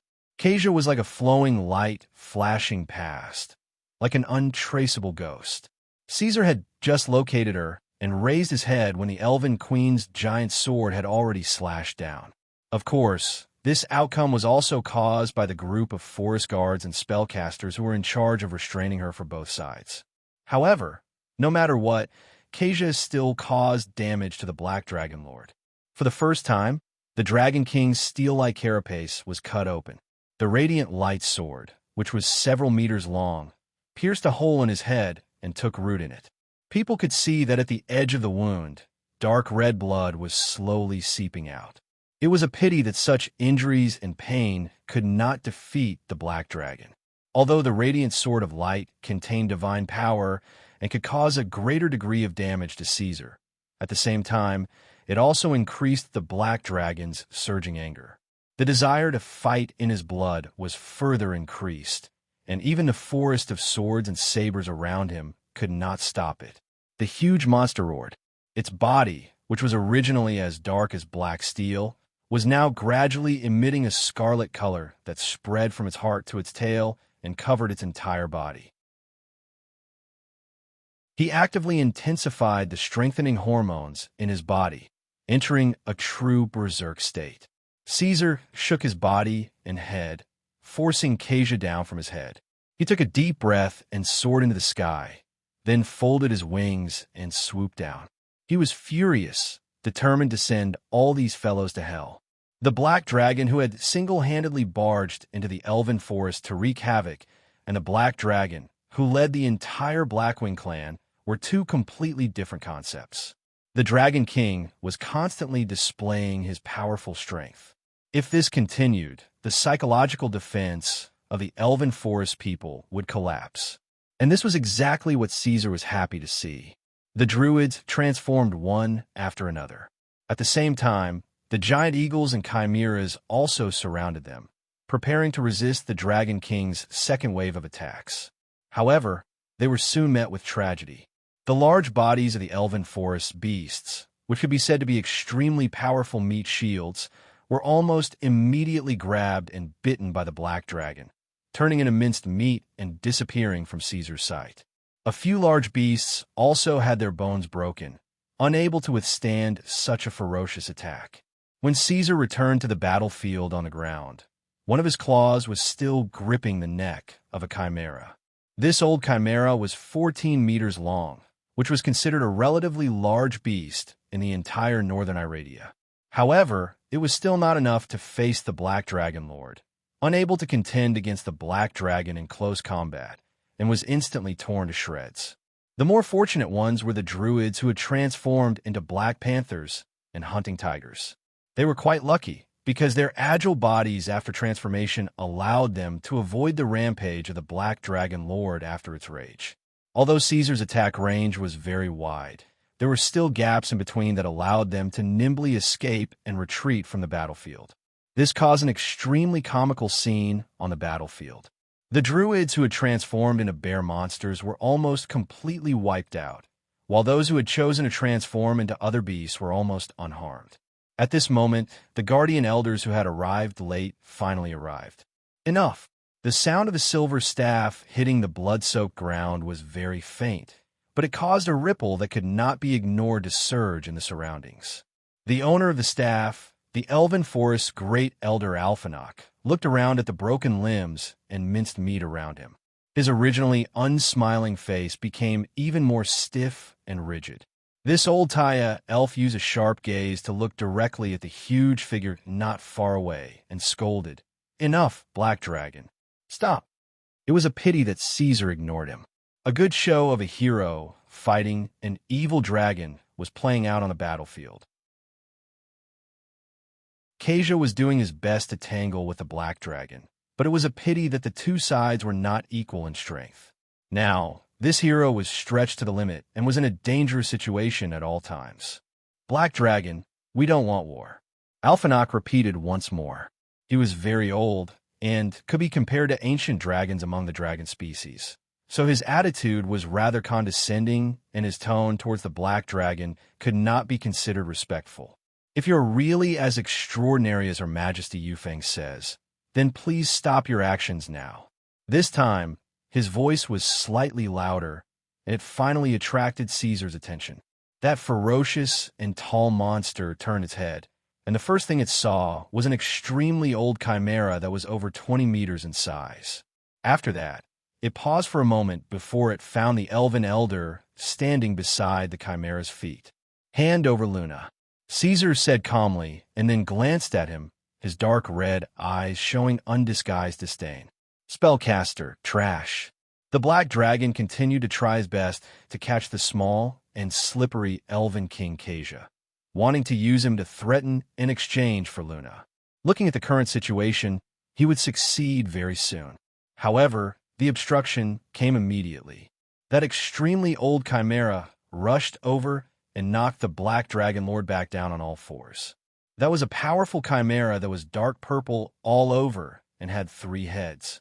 Although its body that was over 20 meters tall could not be compared to the Dragon King in terms of strength, it was still very intimidating. Now it was staring at the Dragon King with gritted teeth. This was the home ground of the Elven Forest. The Black Dragon's arrogant and undisguised provocation had deeply pierced the hearts of these old fellows.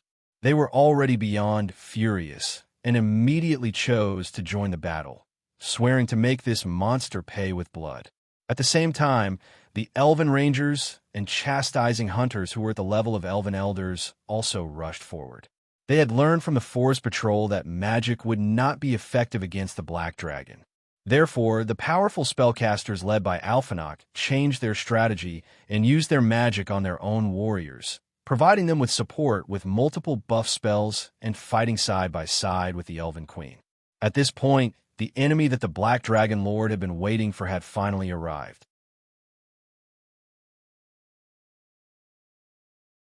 Chapter 201. One by one, little people leaped around Caesar, striking at the Black Dragon's body to create wounds. But Caesar didn't care about that. He had to first deal with the chimera that was on the same level as him. This guy was simply a meat shield sent by the other side on purpose. It was very resistant to beatings, and it wouldn't let Caesar have a chance to attack the others if he didn't trample this thing under his feet first. Roar! Caesar dragged the chimera by its neck and made it roll on the ground. The two giant beasts roared at each other and fought fiercely. Scales and blood flew everywhere, but under such circumstances, there were still unlucky people who were unintentionally trampled into a bloody pulp. The original Rangers gradually retreated and watched from afar. It was very difficult for them to be qualified to participate in such a battle. The Black Dragon Lord's draconic aura was getting stronger and stronger. Even with the protection of area of effect spells, they were still affected. They trembled with fear and received a shock that couldn't be slowed down. According to the basic rules and common sense, when it came to close-range combat, it was all about who was bigger, stronger, and faster. Although it was possible to obtain victory in Eladia through the use of weapons and excellent techniques, when both sides had the same level of weapons and experience, the former would still be used as the basis for judgment. So Caesar had the absolute advantage.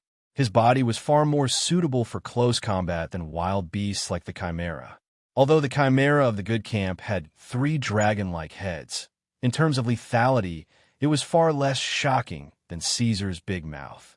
At the same time, The Black Dragon Lord's thick and strong neck gradually showed its power. Of course, this wasn't just for aesthetic reasons. This kind of body structure greatly increased Caesar's defense against the neck, and at the same time provided his mouth with great muscle strength. This led to the fact that until now, once bitten by the Black Dragon, nothing could escape from Caesar's fangs. The Chimera quickly fell into a disadvantageous position and was beaten very miserably. At the same time, it had to be very careful and avoid the Black Dragon Lord's bite. This guy was very clear that once bitten by that big mouth, its destiny would probably come to an end. Unfortunately, whatever it said came true. The unlucky Chimera became the victim of the autonomous control unit. Because it wasn't clear about Caesar's mobility, when it tried to circle behind the Black Dragon Lord, Caesar, this monster, turned his head strangely and directly bit down on the flesh where its shoulder and wing connected. Along with the violent sound of bones breaking, blood that could fill a pond spurted out from the Chimera's body. The Chimera screamed and tried to use its claws to push the strong Caesar, but it was in vain. Many rangers and hunters jumped on Caesar's, trying to help the Chimera, but it was to no avail. They couldn't deal. They couldn't deal with it. The Chimera's wound continued to expand. Even though they were outnumbered, Caesar still firmly held the upper hand in the battle, firmly suppressing the people of the elven forest beneath their feet. Although this advantage would gradually weaken as the Black Dragon's stamina was depleted, and after a long period of time, this monster could also be worn down to death due to exhaustion. But now wasn't the time. Although the elven forest high-level combatants, led by the Elven Queen, had dealt considerable damage to Caesar, successfully tearing apart the monster's scales and breaking through its armor, the Black Dragon Lord still maintained a vigorous fighting strength, looking down on its enemy with an unparalleled attitude. The Chimera was pressed to the ground, Caesar's sharp claws deeply embedded into its body, immobilizing it. In the next moment, the repulsive Black Dragon began to suck its blood. After losing a lot of blood, the Chimera's struggles quickly weakened. Its attack frequency decreased, and its strength became weaker and weaker. The pushing of its front claws and head also became weaker and weaker. If this continued, this Chimera would soon end its 1,000 years of life and would become the first elder of the elven forest to die. "Enough, Dragon King," Alphanor said in a deep voice. Alphanok growled, "Release Elder Chimera, and we agree to fulfill your request." Although the Black Dragon Lord came alone and was exhausted, they had an endless stream of reinforcements rushing to the battlefield. But the current situation couldn't continue. Elder Chimera couldn't die. In this battle, it had fully proven its strength. This Chimera was the only large creature that could tangle with the Black Dragon Lord. If it died, they wouldn't be able to find any other creature to fight against the terrifying Black Dragon Lord in the future when the Black Wings nest and the Elven Forest truly went to war. So please stop the battle. Hearing this, even Garcia, who had been fighting at the front, couldn't help but look back at the Great Elder with a hesitant expression. At the same time, the ferocious beast that was focused on eating the Chimera also raised its head and looked at the cold Elven Elder. "All right," he said. The Black Dragon let go of its mouth and stood up. It stepped on the Chimera's body with its thick and powerful hind legs, but didn't take any further action. "Wait a moment." The Elven Elder's voice was like a stone. After saying this, he bowed his head to Emperor Windwhisper. Why did he have to wait until now that Garcia lowered her sword, the tip of her sword sinking into the blood-stained ground? She turned her head and gave the order to the forest guards in the distance. She alone couldn't cause much damage to the Black Dragon Lord. Even if she had caught Caesar off guard and dealt him a vicious blow, Garcia wouldn't be able to cause much trouble to the Dragon Lord. In terms of cooperation and methods in war, the Elven Forest was far inferior to the humans of the Northern Kingdoms. Sigh. Garcia began to retreat. She sighed in her heart as she looked at the terrifying and ferocious beast. At this moment, she suddenly felt that these elders couldn't be allowed to meddle in the decisions of the leader anymore. This system that had been passed down since ancient times had to be changed. The stubbornness and pedantry of the past elders would harm the entire Elven Forest, especially when they were facing a powerful neighbor like Blackwing's nest. Emperor Black Dragon alone was enough to put them in a difficult position and force the elves to submit. If an all-out war were to break out, Garcia couldn't think of any other outcome other than destruction. Soon, Luna arrived, accompanied by Tyropii, who was trembling in fear. The journey was short. She had already heard some news, but she still found it unbelievable. She didn't expect the Black Dragon to have arrived in the Elven Forest less than an hour after their communication was cut off. Furthermore, he had caused such a huge commotion. How was this going to end? Caesar, seeing the Black Dragon surrounded, she finally believed that Caesar had really come. She shouted emotionally, breaking free from her father's hand that was holding hers. She ran toward the terrifying beast without any fear. She didn't care that the beast had a mouth full of blood and a ferocious face. "You're here." Caesar lowered his head slightly. Seeing the little one approaching quickly, his raging anger gradually calmed down.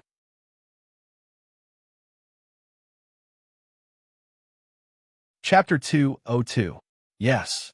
The little one flew up and landed right in front of the huge black dragon's head. Then, she hugged him intimately and pressed her face against the scales on his head. She noticed that there was an exaggerated wound on the scales on Caesar's head. Although the bleeding had stopped, it was still full of cracks.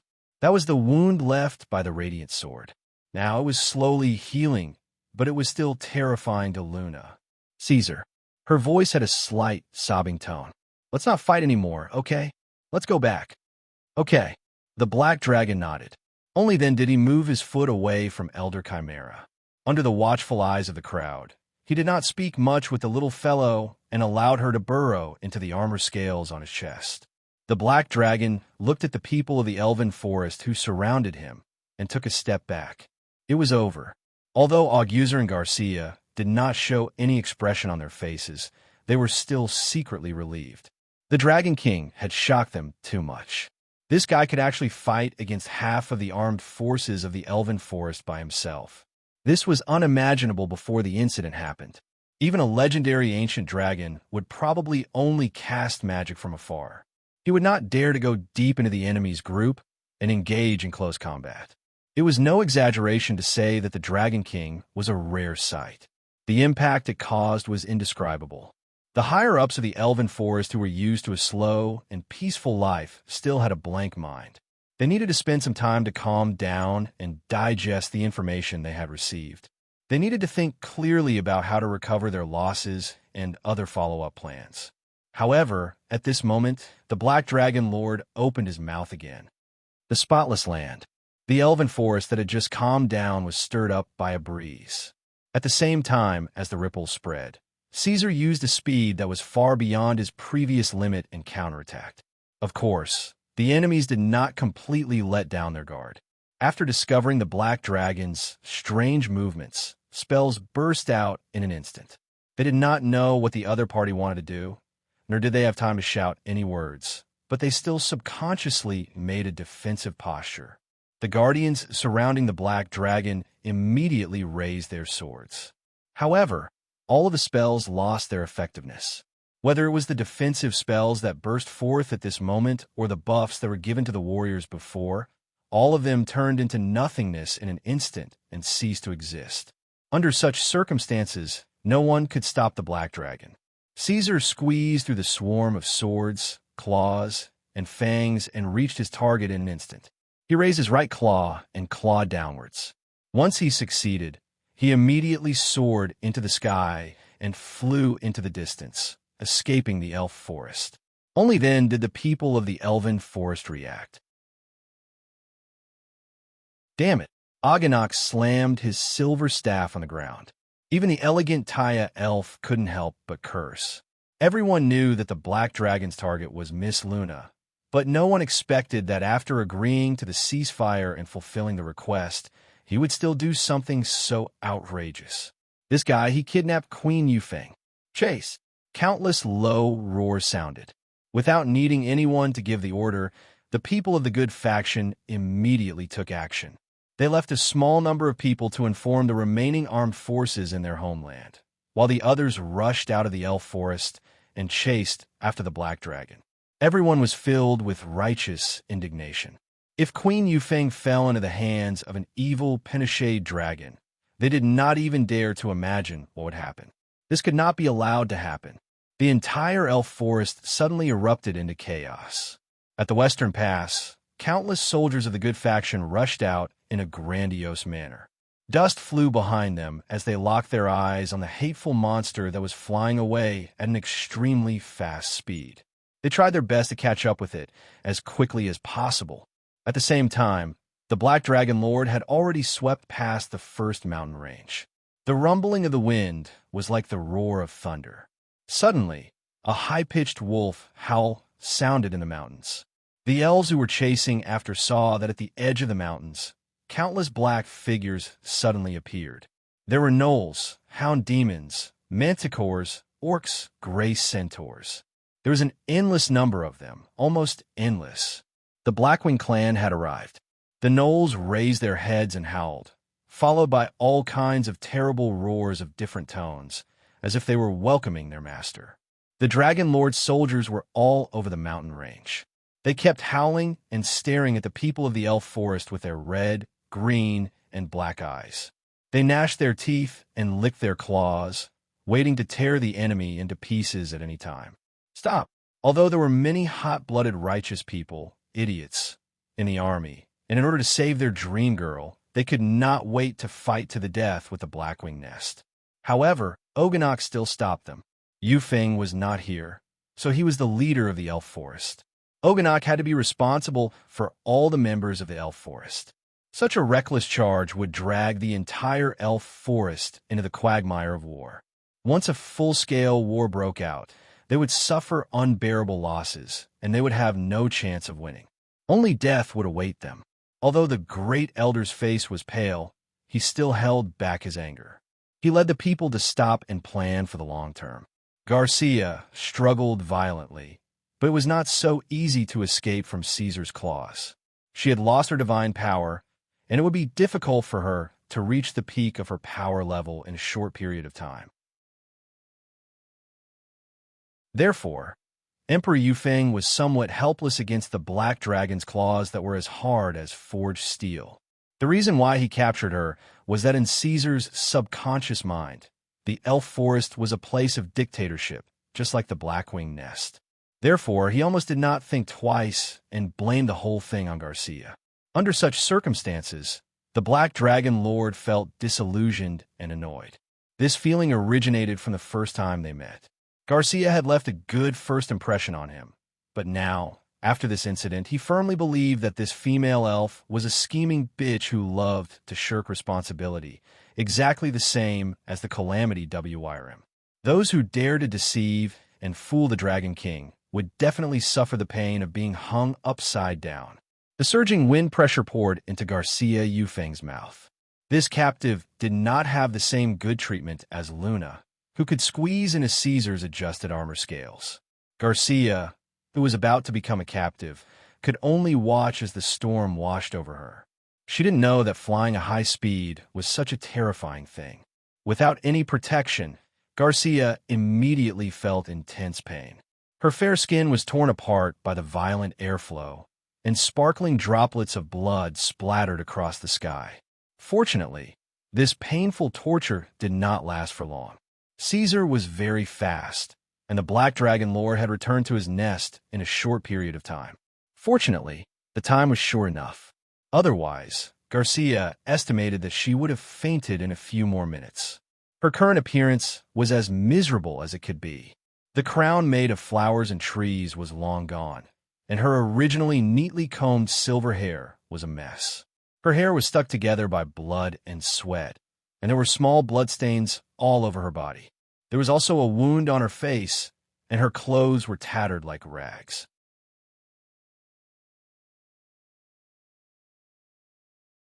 Chapter 203. Emerald Palace. Garcia Yufeng, who had been kidnapped, was treated harshly and rudely by the Dark Dragon. She was casually thrown onto the floor of the Emerald Palace by Caesar. She did not have any manners to speak of. Her hair was messy, her clothes were torn, and her fair and slender legs were covered in blood. The moment she touched the ground, Garcia couldn't help but let out a painful groan. But the groan disappeared in a flash, and she stopped talking. There was no anger or hatred in her eyes, and her expression was calm. This was because she knew that strong emotional fluctuations would not be of any use. It was completely unnecessary. How the Black Dragon wanted to treat her would not change based on her will or performance. It was only then that one could see the difference in the young elven queen. Ordinary female, humanoid creatures of the good faction would either cry out in despair or fight to the death in a frenzy once they were captured by the Penishade dragons and met with such a tragic fate. But Garcia did not. When she was held in the Black Dragon's claws and swept across the sky, she knew that the duration of her divine power was too short, and she could not use it again in a short period of time. If she used it and the Dragon King kept his attention on her, her chances of escaping were close to zero. Therefore, she simply gave up on this thought and waited quietly. According to the age concept of the Taya elves, this young elven queen had just reached adulthood and was at the age where she was curious about the world. So Garcia had some hope. She still wanted to live. Of course, if the Dragon King wanted to use her to threaten the elven forest, she would not hesitate to die. Garcia was ready to face anything. So in this situation, she did not make a sound after being thrown to the ground. She just tried to sit up with her hands on the ground and tucked her messy hair behind her ears. At the same time, she turned her legs and pulled down the folds of her dress that were already torn, although this could not cover it. Fortunately, Caesar had an autonomous control unit. If it were any other Penishade dragons, they would probably have already pounced on her. Garcia did not speak, and Caesar did not bother with her for the time being. The Black Dragon groaned as he climbed onto his black gold throne. It was obvious that after a good fight and snatching Luna back from the elven forest, this guy's mood was much better. There was one thing that Caesar did not notice. His personality was changing subtly. Originally, the little black cub was always cautious, afraid of attracting the attention of other powerful creatures. It was impossible for him to express any strong or obvious emotions. Even when he first found the Dark Dream trophy, Caesar did not show too much joy or surprise. But as his power and influence increased, this guy finally did not have to suppress his emotions. Fortunately, he cried when he should cry, and laughed when he should laugh, and did not care about the gazes of other creatures. In short, he was inflated. After a while, a few battle lizard men bowed respectfully and walked in, holding iron chains in their front paws. Of course, Blackwing's nest did not come out in full force. Without the authorization of the Black Dragon Lord, even Hogg did not dare to mobilize such a large army. So, there was still a large number of troops left in this place. The Flying Dragon leader was here, and there were also many battle lizard men and wyvern descendants. Under Caesar's command, 2 battle lizard men easily put shackles on Garcia's neck without any resistance. They then led her away and locked her up in the dungeon of the treetop fortress. At this point, the leader of the elven forest, Garcia Whisperwind, was truly a captive of the Black Dragon Lord. In fact, it could be said that she was a female slave. After Garcia left, Caesar began to treat the wounds on his body. 1 against 10,000 might seem impressive, and the Black Dragon had always been tyrannical, forcing the elven forest to submit. But in reality, Caesar's injuries were only known to himself. Behind his back, there was a serious strain on his right wing. His lower abdomen had a certain degree of laceration under the repeated attacks of the Chimera, and there were countless abrasions on his body. Of course, these were all minor injuries. The Black Dragon's strong body could quickly recover in a few days, so they were not serious. Caesar shook his head twice, and the strength in his muscles burst forth, squeezing out many sword fragments and arrow fragments from his body. They fell to the ground with a crisp sound, stained with blood. The real problem was that Bitch Garcia's radiant light sword had cut through the armor of the scales on the Black Dragon's head, opening a hole in his brain. Although the wounds had stopped bleeding and were slowly healing, there was still a burning pain. It was the divine power of the moon god Serene that had seeped into his body along with the radiant light sword. With Caesar's current level, He did not have the ability to quickly digest this power, but there was no need to worry too much. This kind of injury was not fatal, and there would not be any future problems. After a period of time, the divine power that could not be replenished would naturally be exhausted. But the pain was unavoidable. The black dragon would have a headache for a period of time. Caesar. At this time, Luna came out of the armor scales on his chest. She naturally knew that the black dragon had captured her majesty Whisperwind, and also knew how the black dragon treated this new captive. But little Luna was very obedient and did not make any sound at first. Her majesty Whisperwind is a good person. She is very good to me. When there was no one around, the little girl slowly told the black dragon about the elven forest. Then she added, "Caesar, can you not hurt her?" Luna was very good at remembering the kindness of others, so she remembered that Garcia had brought her the moonflower dew and had also worked hard for her request. Of course, she also remembered the reason why Caesar did not launch an all-out war against the elven forest. She also knew why Caesar was stained with blood. So even though the black dragon had caused great damage to the elven forest, Luna was still willing to leave with Caesar and stay with the black dragon wholeheartedly. Under normal circumstances, Luna would never interfere with Caesar's decision. But she regarded Garcia as a close and trustworthy friend, so she had to speak up. Even so, she did not object when the Black Dragon Lord gave the order to the battle lizard men. Only now did she make a soft request. So, it's not that she didn't do my request, but that the elven force efficiency was too low. Caesar rubbed his chin thoughtfully. Is this the legendary power struggle and political struggle? Interesting. In a world like Iradia where the strong preyed on the weak, how did this system survive until now? His thoughts drifted far away in an instant. Caesar. It was not until Luna called him that the black dragon came back to his senses and remembered the little girl's request. Okay, I know. Caesar's eyes flashed, and he nodded. Garcia has other uses. She is the leader of the elven forest. Even if you didn't say it, I wouldn't kill her, but she will suffer a lot. As he spoke, the black dragon bared his teeth and breathed out 2 streams of white air from his nostrils.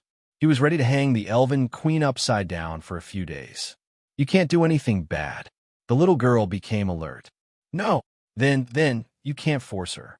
What are you thinking?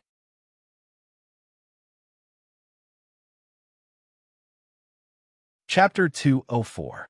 It was not until 3 days later that Caesar remembered his captive. Surrounded by his battle lizardmen servants and wyvern guards, the Black Dragon Lord entered the dungeon of the treetop citadel.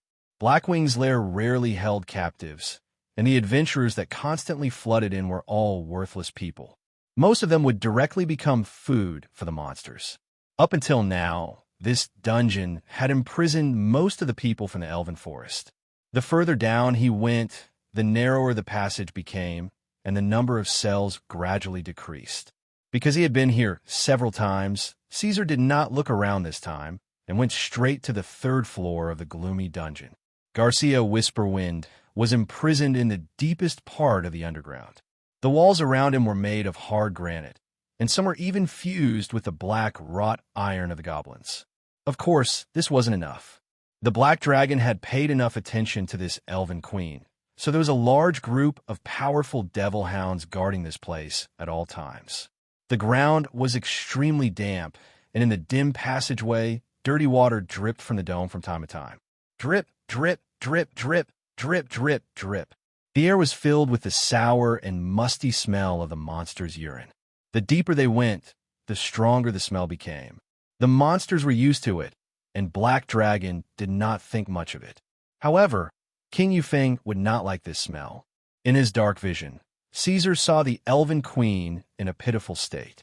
Caesar said that he would be hung upside down for 3 days, and the battle lizardmen really did hang Garcia Whisperwind upside down for 3 days. They even chained him to a temporary high beam that was built at the last minute. There was a steel collar around Garcia's neck, and her ankles were shackled together. She was still wearing the half-dress that had been torn to shreds by the storm. Now it was hanging down, revealing her slender legs and covering her face. Her head was facing down, and strands of silver hair were scattered on the ground. Hearing the commotion around her, the dragon's panting caused Garcia's body to tremble slightly. However, she did not move. Her body maintained a state of rotating slowly, following the gravity. "Put her down," Caesar said. To be honest, he was a little embarrassed. He didn't expect the battle lizard men to carry out this order so meticulously. They really did hang the elf queen upside down in the dungeon. How could he be so straightforward? After the little fellow's rambling over the past few days, he already knew that everything in the elven forest had nothing to do with Garcia. The elven queen was not an enemy. At the same time, she had also put in a lot of effort to contact the Blackwing's nest and ask the little fellow for help. She should not have suffered such torture.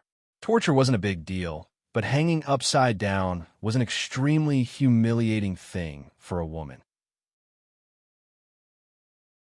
Seeing Caesar nod his head, the battle lizardmen guards obeyed the order and ran up to put Garcia down. After all, Kasia was an elven king who had been modified by divine power. Her physique was far stronger than the average warrior. Hanging upside down for 3 days was not enough to torture the Taya elf into a half-dead state.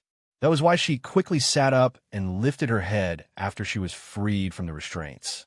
The huge monster in the darkness was watching her. It was a pair of deep silver eyes. They were as calm as the water in a moon well. Her emotions were the same as before. There was no fear on her face, nor was there any anger or hatred. For a moment, Caesar had an illusion. It was as if he was not facing a young elf captive, but the goddess of the moon, the radiant projection of Serene. This was not an illusion. The feeling of déjà vu was almost inevitable. Garcia was a believer of the goddess of the moon who had been blessed by divine power. She had been baptized by divine power, so Serene's power could be found in her. Being blessed by divine power before becoming a legend was enough to prove that she was different. Garcia was like a seed pregnant with pure power. Indeed, Yufeng was a good seed. It took Caesar 3 days to figure this out. "Why aren't you angry?" Looking at Garcia's calm eyes, Caesar was a little surprised. The black dragon began to walk forward. His strong claws opened the iron cage and walked to her side. He bent his huge head and looked at her at the same level. Garcia was silent for a moment. She stared at the black dragon. "You have lost your honor. My anger is useless. You won't let me go because of this, right?"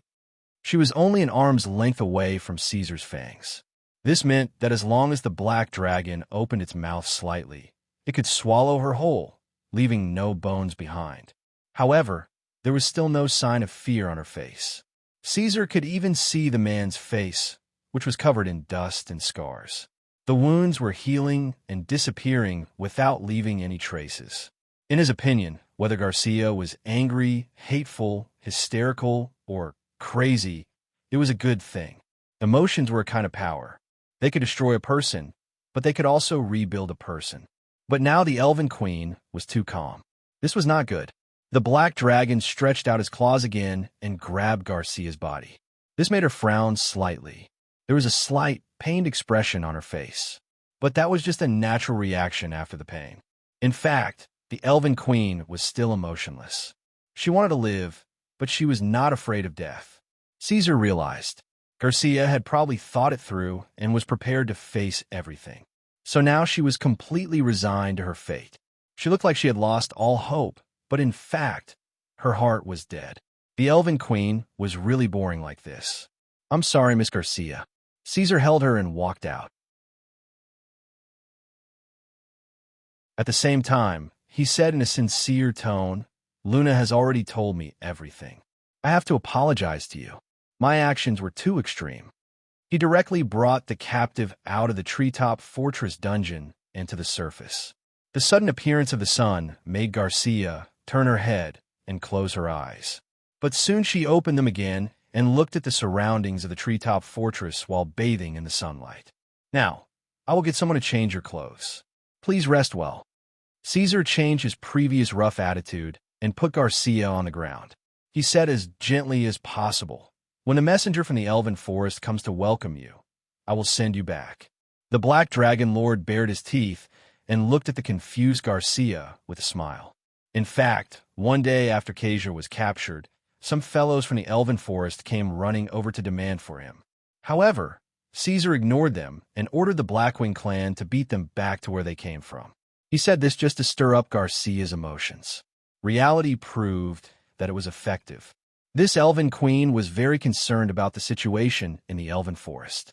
Therefore, after noticing this, the dragon lord nodded and gave Garcia a certain amount of freedom, allowing her to move around the treetop fortress.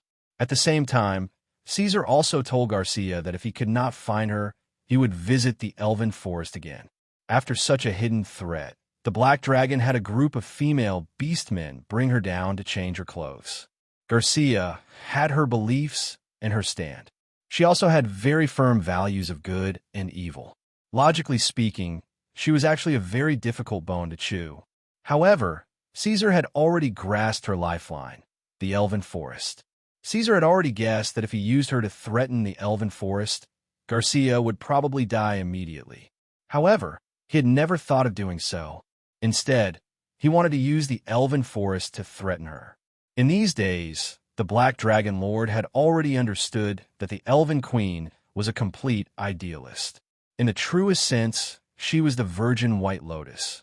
For her people in the Elven Forest, she was willing to sacrifice everything.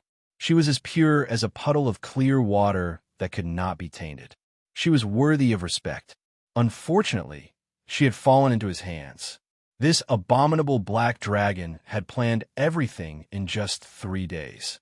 He couldn't wait to see the Elven Queen's faith crumble and be brainwashed into the abyss of the evil faction.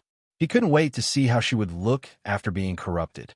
If he wanted to completely control the Elven Forest, he could not use force. Even if he flattened the Elven Forest, those people would probably fight to the death. Only a kind race could lead a kind race. The Elven Queen, Garcia Whisperwind.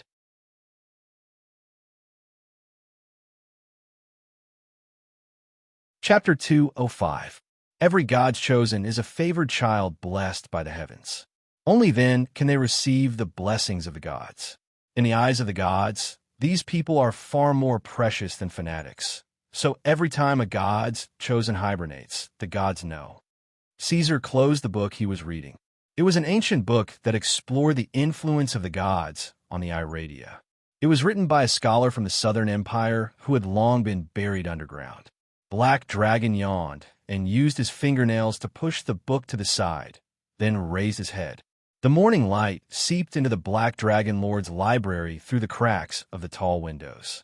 He had flipped through the entire night, but he still could not find what he needed.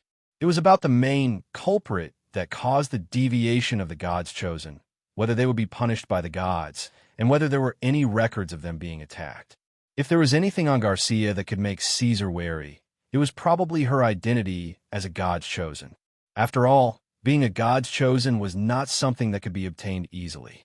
Otherwise, until now, Caesar would not have only met Garcia alone. A god's chosen would require the gods to pay a price and bestow a portion of their own power. Other than that, even the most loyal fanatics could only cast divine spells and could not directly borrow divine power. However, Garcia could do it. Although it was not much, it was still possible. Caesar had always sneered at the gods in the sky. He was a complete atheist. In his opinion, the so-called gods were just stronger life forms. Even if they were strong enough to change the basic rules, as long as they had thoughts, they could not escape from this essence. Therefore, gods were not worthy of respect, let alone worship. At the beginning of the Third Era, there was no lack of humans who could kill gods. Similarly, the Pinochet dragons, which were created by the evil dragon mother, also had many dragon-type abnormalities. Whether it was the pure white frost wings of Doomsday, Mad Clamor, or the Crimson Calamity, Kuin Gugios, they all had records of fighting against Tiamat. Of course, the current Caesar was still far from being as strong as his predecessors. Even if they were to meet, he probably would not even have the qualifications to hug their thighs. At this stage, the Black Dragon's strength was not even enough to attract Tiamat's attention. Therefore, at this time, Caesar felt that it was better to be cautious. He paid enough attention to these things related to God. This was the reason why Caesar spent an entire day flipping through the books. Although Caesar did not find any information about the possible punishment for bewitching a God's chosen, he noticed that in the ancient book he had just read, there was a rule. A God's chosen must maintain a pure and firm belief.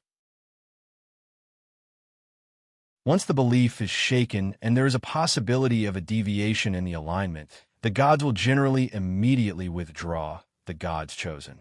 From this, he could vaguely infer that once such a situation happened, the gods would mostly blame the God's chosen. Thinking about it, with the arrogance of the gods, when faced with such a situation, most of them would have similar thoughts. If the belief is shaken after being bewitched, then it's better not to have such believers. If a God's chosen died in eternal slumber, they would pay attention, but if the God's chosen's alignment was deviated, they would probably not do anything exaggerated. After thinking about this point and confirming that he would not be punished by God, Caesar was relieved. He hummed a little tune, wagged his tail, and left the library. He crawled back to his own treasury and began to sleep. Luna was not here. She had already gone to find Garcia. The little fellow saw the elven queen as a close friend, so she hoped that while comforting and enlightening her, she would also try her best to make the monsters of the Blackwing clan treat her better. Of course, this was under Caesar's instructions. Caesar was very clear that Garcia, who had just arrived, would be absolutely vigilant towards everything in the Blackwing's nest, especially towards the Black Dragon Lord. At this time, no matter what Caesar said or chatted with her, the Elven Queen would probably filter it out and not listen to a single word. At this time, he would need to borrow Luna's power to help Garcia open up her heart. Therefore, when the little fellow proposed to the Black Dragon to visit Garcia, Caesar did not even think about it and immediately agreed. At the same time, he took advantage of the situation and personally sent the little fellow over. This made little Luna, who was hugging the summergrass drink, a little surprised. She immediately became vigilant, her eyes full of hesitation as she sized up her big, stupid dragon, doubting his motives. Only when Caesar repeatedly promised and swore that he would not develop any feelings or desires for Garcia did the little fellow relax and flap her little wings to leave. In order to corrupt the Elven Queen into a dependent, the first step was to remove her highest level of vigilance and open up her heart. At the very least, she had to be able to communicate normally with him and listen to his words. This was the first step. After that, Caesar was prepared to give her hope and let Garcia escape from the despair of her heart. He would use strengthening to encourage her to the extreme and let her rekindle her dream of returning to the Elven Forest. Finally, the Elven Forest would take action and tear this dream apart. This way, everything would be logical and easy to handle. However, it was obvious that the fellows of the Elven Forest were all kind-hearted races.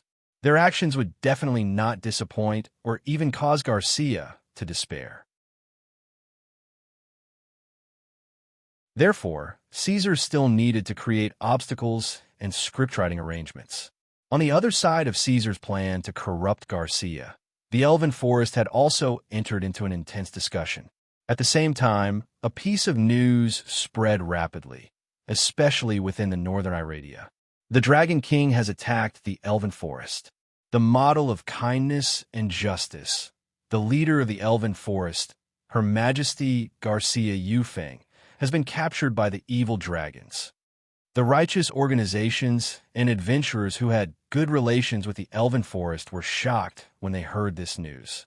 They formed rescue teams and rushed to the Elven Forest to meet with her people, vowing to save the Elven Queen from evil. They did not even need to trace the location of the Dragon King. They did not even need to think. The Black Dragon was staying in Blackwing's nest in the northwest. Of course, the Elven Queen was there too. Of course, they had to save her.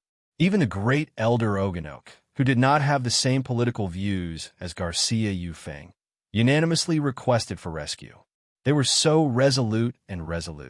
No matter what, they were not willing to let their queen fall into the hands of evil. But how could they save her?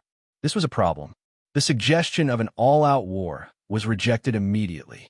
Blackwing's nest had completely digested the power of its predecessor, the Green Capital. Whether it was the organization of the forces or the leading forces, this evil force far surpassed the green capital during the time of the Mother of Poison. No one knew what kind of situation it would be when the terrifying shadow bared its fangs.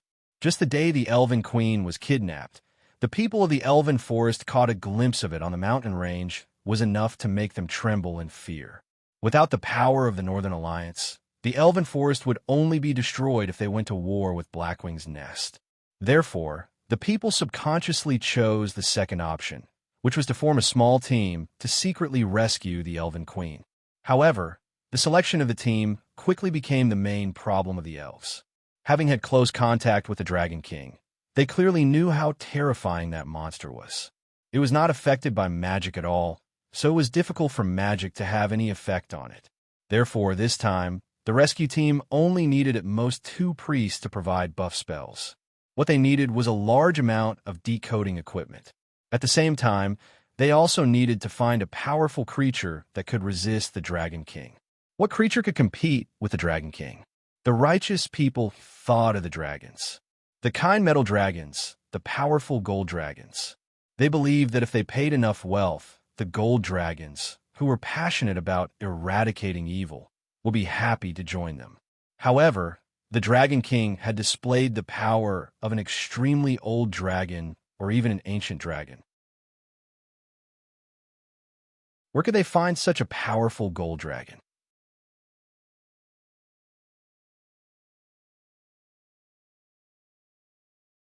Chapter 206.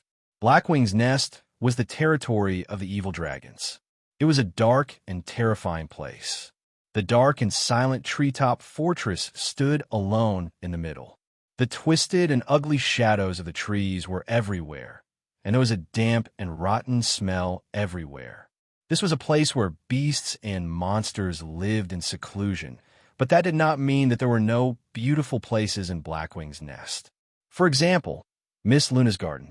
Behind the treetop fortress, the Flower River was a completely different scene. The Flower River was a tributary of the Green River, and the geographical environment was blessed by the heavens. The broadleaf forest here was a cool and clear garden.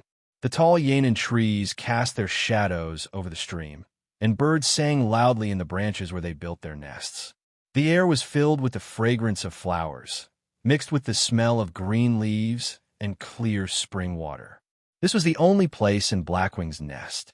The giant claws left deep footprints on the ground. Caesar twisted his body and walked through the forest, carefully twisting his body to minimize the destruction of the garden. Of course, it was impossible not to destroy it at all. This 23-meter long black dragon would cause an exaggerated commotion wherever he went. Due to his size, the Black Dragon Lord rarely came here, but he knew that he could find Luna and Jacia here today. Caesar came for this. Jacia had been in Blackwing's Nest for 2 weeks, and with Luna's consolation, her emotions should have gradually stabilized, and they could begin the next step of their work. In the center of the Yanan forest, the Black Dragon Lord had ordered the Ankhegs and the wild boars to work together to dig a lake. The lake did not cover a large area, but it complemented the garden perfectly. The newly built pillars leaned against the crystal-like water in the lake. The windless lake was like a smooth mirror reflecting the unworldly land into 2 parts, the surface of the water and the surface of the lake. The Black Dragon found them here. His gaze was focused on Luna at the first moment. Then, he glanced at the back of the pair. The morning sun pulled Jacia's shadow long and sharp. She was sitting on the ground with her knees bent, as if she was saying something to the little guy. "Luna," Caesar called out softly. He didn't know what they were talking about, but they were too engrossed in their conversation. The 2 of them didn't even notice such a huge beast approaching. Luna turned around in midair. When Caesar saw the black dragon, she immediately flew over and hugged the dragon's neck. Garcia also stood up and looked up at him. "Dragon King." Yufeng's voice was elegant and solemn. "How is it? How have you been recently?" After comforting the little fellow for a while, Caesar turned his gaze to the Tia elf and asked with a smile. Garcia Whisperwind's current appearance was completely different from when she was in the dungeon. She also looked very different from when she was the Elven Queen. After careful cleaning, her bright silver shoulder-length hair was soft and glossy. Her skin was still fair and tender despite the suffering and torture she had gone through. When she was not fighting, her body was slender and beautiful, as if it would collapse with a push. The wounds caused by the storm and the marks caused by the chains had all disappeared without a trace. Very good. Thank you for your thorough care, powerful Black Dragon Lord. Garcia turned her body slightly and said awkwardly. The reason why she was so awkward was because of the attire she was wearing. Caesar adhered to the attitude that since he wanted to brainwash, he had to exert a subtle influence on all aspects. At the same time, to satisfy his bad taste, he chose a new set of attire for Garcia. Speaking of which, this set of attire was not easy to come by. Not only was it imported from the Rhine Kingdom in the north, it was also custom-made. Garcia's original pure white half-dress had long disappeared and was replaced by a long black dress with an exaggerated hemline. However, the skirt was cut with 2 slits through which one could see the Elven Queen's straight and slender legs. On the other hand, Garcia's upper body was covered with a tight iron girdle that exuded a metallic texture. The girdle rose all the way up to her chest and then turned into a shape similar to a dragon's claw, barely covering Garcia's breasts. Her back was almost completely exposed. This made Garcia feel very awkward. Although before this, the white half-dress that was torn exposed more than this, it was still in a damaged state. However, after wearing this set of attire, she looked like this. Wearing such an exposed outfit in public gave her a strange feeling. Right under her feet, Garcia was also forced to wear a pair of bright silver high heels. The term high heels was also mentioned to her by Caesar. At the current stage, Iradia did not have such things. That's more like it. When she first appeared in front of the Black Dragon in this outfit, the Dragon King smacked his chin and said that this was what Caesar wanted a powerful queen to look like. It was also what he wanted Garcia to look like. Garcia was a little confused. During this period of time, the treatment she received was completely different from the first 3 days in Blackwing's nest. For some reason, the Black Dragon Lord's attitude towards her had suddenly changed. After escaping from the gloomy dungeon that day, she was immediately arranged to stay in the treetop fortress. She was placed in a magnificent room. A large number of female servants, female shapeshifters, rushed in to take off her clothes and bathe her. From her hair to her toes, there was not a place that was not cleaned up. Garcia repeatedly emphasized that she would do these things herself. In fact, when she was the Elven Queen, these things were done by herself. There was no one around to serve her. However, the female servants expressed that they hoped that Garcia would accept these services because everything here would be reported to His Majesty. If she rejected, the Black Dragon Lord might be unhappy. If the Black Dragon Lord was unhappy, he would go to the Elven Forest. Garcia could only agree and let the female servants do as they pleased. Next was the changing of clothes. The servants walked in with a pile of clothes that she had never seen before and helped her put them on. Garcia had never expected that she would need someone to serve her. Furthermore, these clothes were so cumbersome and expensive to make. This was something that the Taya elves who had always lived frugally could not accept at the moment. After forcing herself to put on the clothes, Garcia began to think. What was the Black Dragon's motive for kidnapping her? She was puzzled. She had been worried that Caesar would use her to threaten the Elven Forest. However, until now, the Black Dragon had not taken any action against the Elven Forest. This was what Luna had told her personally. The little fellow had even sworn an oath. Garcia naturally believed it without a doubt. Then, was she dressed like this to satisfy some of his fetishes? Did he want her to sleep with him? Garcia had thought of this before. This was normal. It was a common tactic used by the Penachet dragons to treat female captives. She had even mentally prepared herself for this. However, the Black Dragon did not do this either. Nothing had disturbed her these past few nights.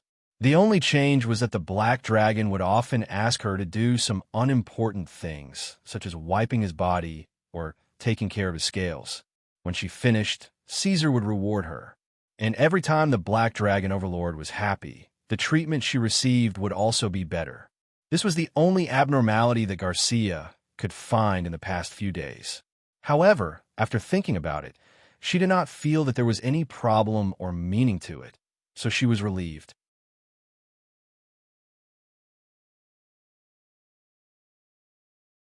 Chapter 207. Even though Kajo Whisperwind had visited Blackwing's nest before and roughly sized up the place, this was the first time he had taken a different approach and carefully observed the living conditions of the Blackwing clan under the Dragon King's invitation and guidance. To be honest, she could not understand why the Black Dragon Lord would do such a thing. Logically speaking, the number of subordinates, the distribution of clans, and the ecological situation of a faction were all absolute secrets to the outside world. Even the Alliance would not easily reveal such information.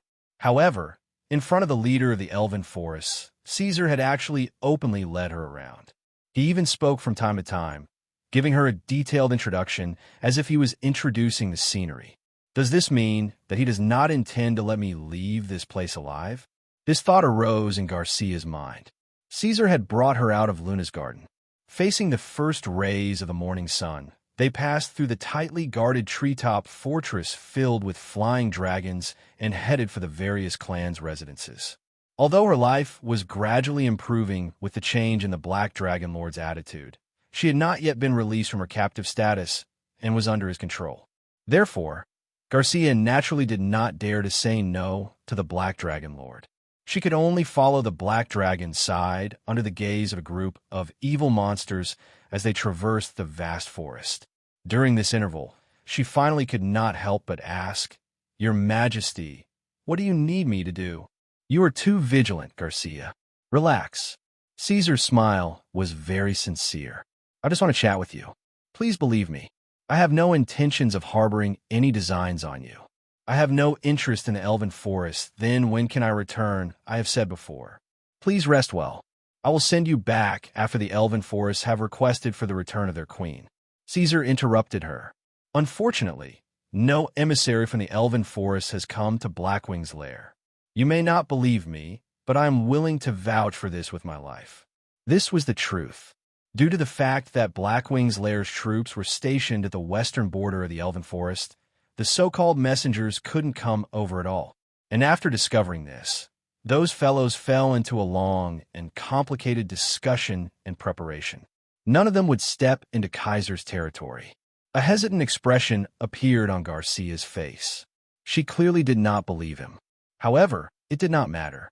Caesar was not willing to explain further. Whether Garcia believed him or not did not matter at this stage. They had just finished exploring the ecology of the Stone Crow Beastmen and were ready to move forward. This time, the journey was longer. The further north they went, the deeper they went into the dark kingdom behind the treetop fortress. Garcia did not expect the influence of Blackwing's lair. This place was quiet and without any signs of humans. Yet from the Black Dragon Lord's clans, it seemed that there were clans belonging of Blackwing's lair. The terrain became steeper and steeper with twists and turns. Garcia followed along anxiously. She subconsciously covered her chest with her right hand. Ever since she had changed into this attire, this had become a habit of hers. This place was too remote. She was a little worried that Luna was not around. Things did not go as she had expected. They were very close to each other, and a grotesque old oak tree happened to block the entrance of the cave. Caesar led her around the pass, and then they took a turn downwards. Suddenly, the cave opened up. The wind was blowing, and the young elf's long skirt was lifted backward.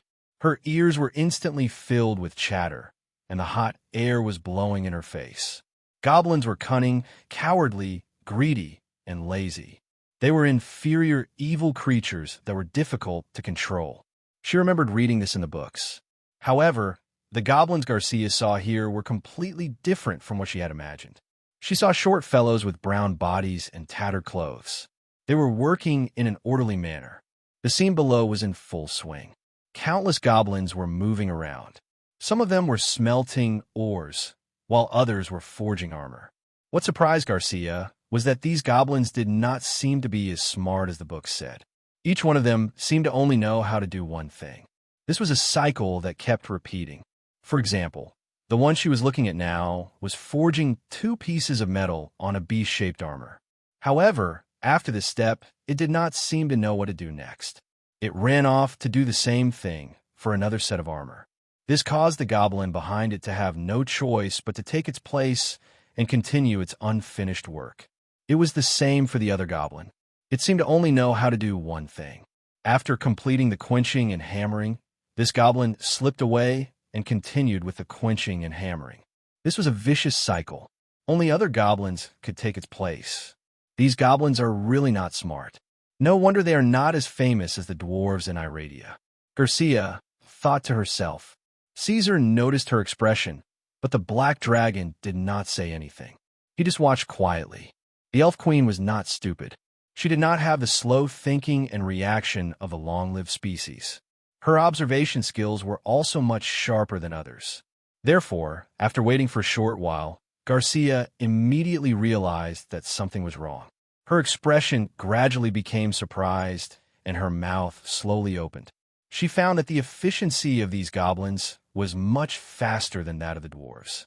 Almost every once in a while, a new set of armor would be created in the workshop. After all, this was a job that only the dwarves could do. In the central city, which was far away from the northern region, the dwarves of Grey Castle had excellent craftsmanship. However, every day, that tribe only produced a dozen sets of armor. When the dwarves were in a bad mood, they did not even produce a single set. But here, in the workshop of the Black Dragon Lord, with such efficiency, Garcia could not calculate how many sets of armor the goblins could produce in a day. However, the number was definitely much higher than that of the dwarves of Grey Castle. Although it was obvious that the items they produced were inferior products that were not custom-made and were not put in much effort, just based on this number, it was shocking enough. Under the whims of the gnolls, the Goblin Workshop can produce 60 sets of armor every day. This is still limited by the lack of iron, or in Blackwing's lair, and the inability to be self-sufficient. It was only then that the Black Dragon reported an accurate number. He then lowered his head and asked her, "How does it compare to the Elven Forest?" "Your workshop is amazing." Garcia's voice was hoarse. "The Elven Forest does not have a way to cast iron. We use millet wood as spears and sharp bones as arrows." As she spoke, she had unconsciously used the honorific you to address Caesar. This was something she had never done before. Today, Blackwing's lair had shown her how powerful it was in all aspects. Be it in terms of power, resources, or mobility, they were all superior to the Elven Forest. Even if the elves were proud of their wide network of connections and numerous friends, it was not worth mentioning in front of Blackwing's lair. The Black Dragon Lord obviously had influence in the northern kingdoms and had many minions. Many things in this place were obviously made by humans. After fully understanding this evil land, the last bit of hope in Garcia's heart was shattered. She clearly realized that the Elven Forest had little chance of winning against Blackwing's nest. "Oh, is that so? I heard that there are many veins there. It's a pity that you can't use them." Caesar sighed considerately and then asked abruptly, "Do you know why I dared to enter the Elven Forest alone?" Was he humiliating her? There was no doubt about this answer. This made Garcia subconsciously think that perhaps the Black Dragon Lord was showing off his power. As a captive, she had no choice but to respond. She could only say, "Because you are very powerful." "No, you're wrong." Caesar immediately shook his head and said with certainty, "It's because you are too weak. As an evil dragon, I will always be attacked in various ways. That's why I remember when I was young, I once encountered a human army. They only had 1,000 people, and the strongest was only a great wizard. However, the fighting power that those humans displayed was much stronger than the Elven Forest. You guys are too backward. You're going to get beaten up." He stared at Jessie and said something she didn't understand. In ancient times, the Elven Forest was indeed able to stand tall and independent without any interference from the outside world, because you were strong enough to deal with all possible threats. But now, your strength is getting weaker and weaker, and your resistance is getting weaker and weaker. Times have changed, Garcia. Caesar sighed. In the near future, Blackwing's nest will definitely expand. The elven forest will become the source of information for the kind races and the starting point for the righteous to crusade against Blackwing's nest. I will not allow such a threat to exist. Even if I do care about Luna's feelings, I'm afraid I can't protect you. Caesar lied. In his heart, of course Luna would be able to protect the elven forest. However, these words sounded very real to Garcia, because everyone knew that the Pinochet dragons would not give up their ambitions and interests for others. Caesar did not intend to continue. This step was to give Garcia a sense of urgency and give her the desire to lead the elven forest to become stronger. Desire was the root of all evil. It could destroy everything. Coincidentally, at this moment, many goblins stopped in their tracks and noticed the Black Dragon Lord and the Taya elf at the entrance of the cave. These greedy and lustful fellows all focused their gazes on the scantily clad Garcia. They drooled and even forgot about their work. They only regained their senses after being whipped by the gnolls and fled while howling. However, once the gnolls left, they became carried away again. It was only when they felt the dragon's aura that they finally felt fear and collapsed to the ground. Caesar had seen everything that needed to be seen. In order not to affect the efficiency and progress of his forging workshop, he turned around and left with Garcia.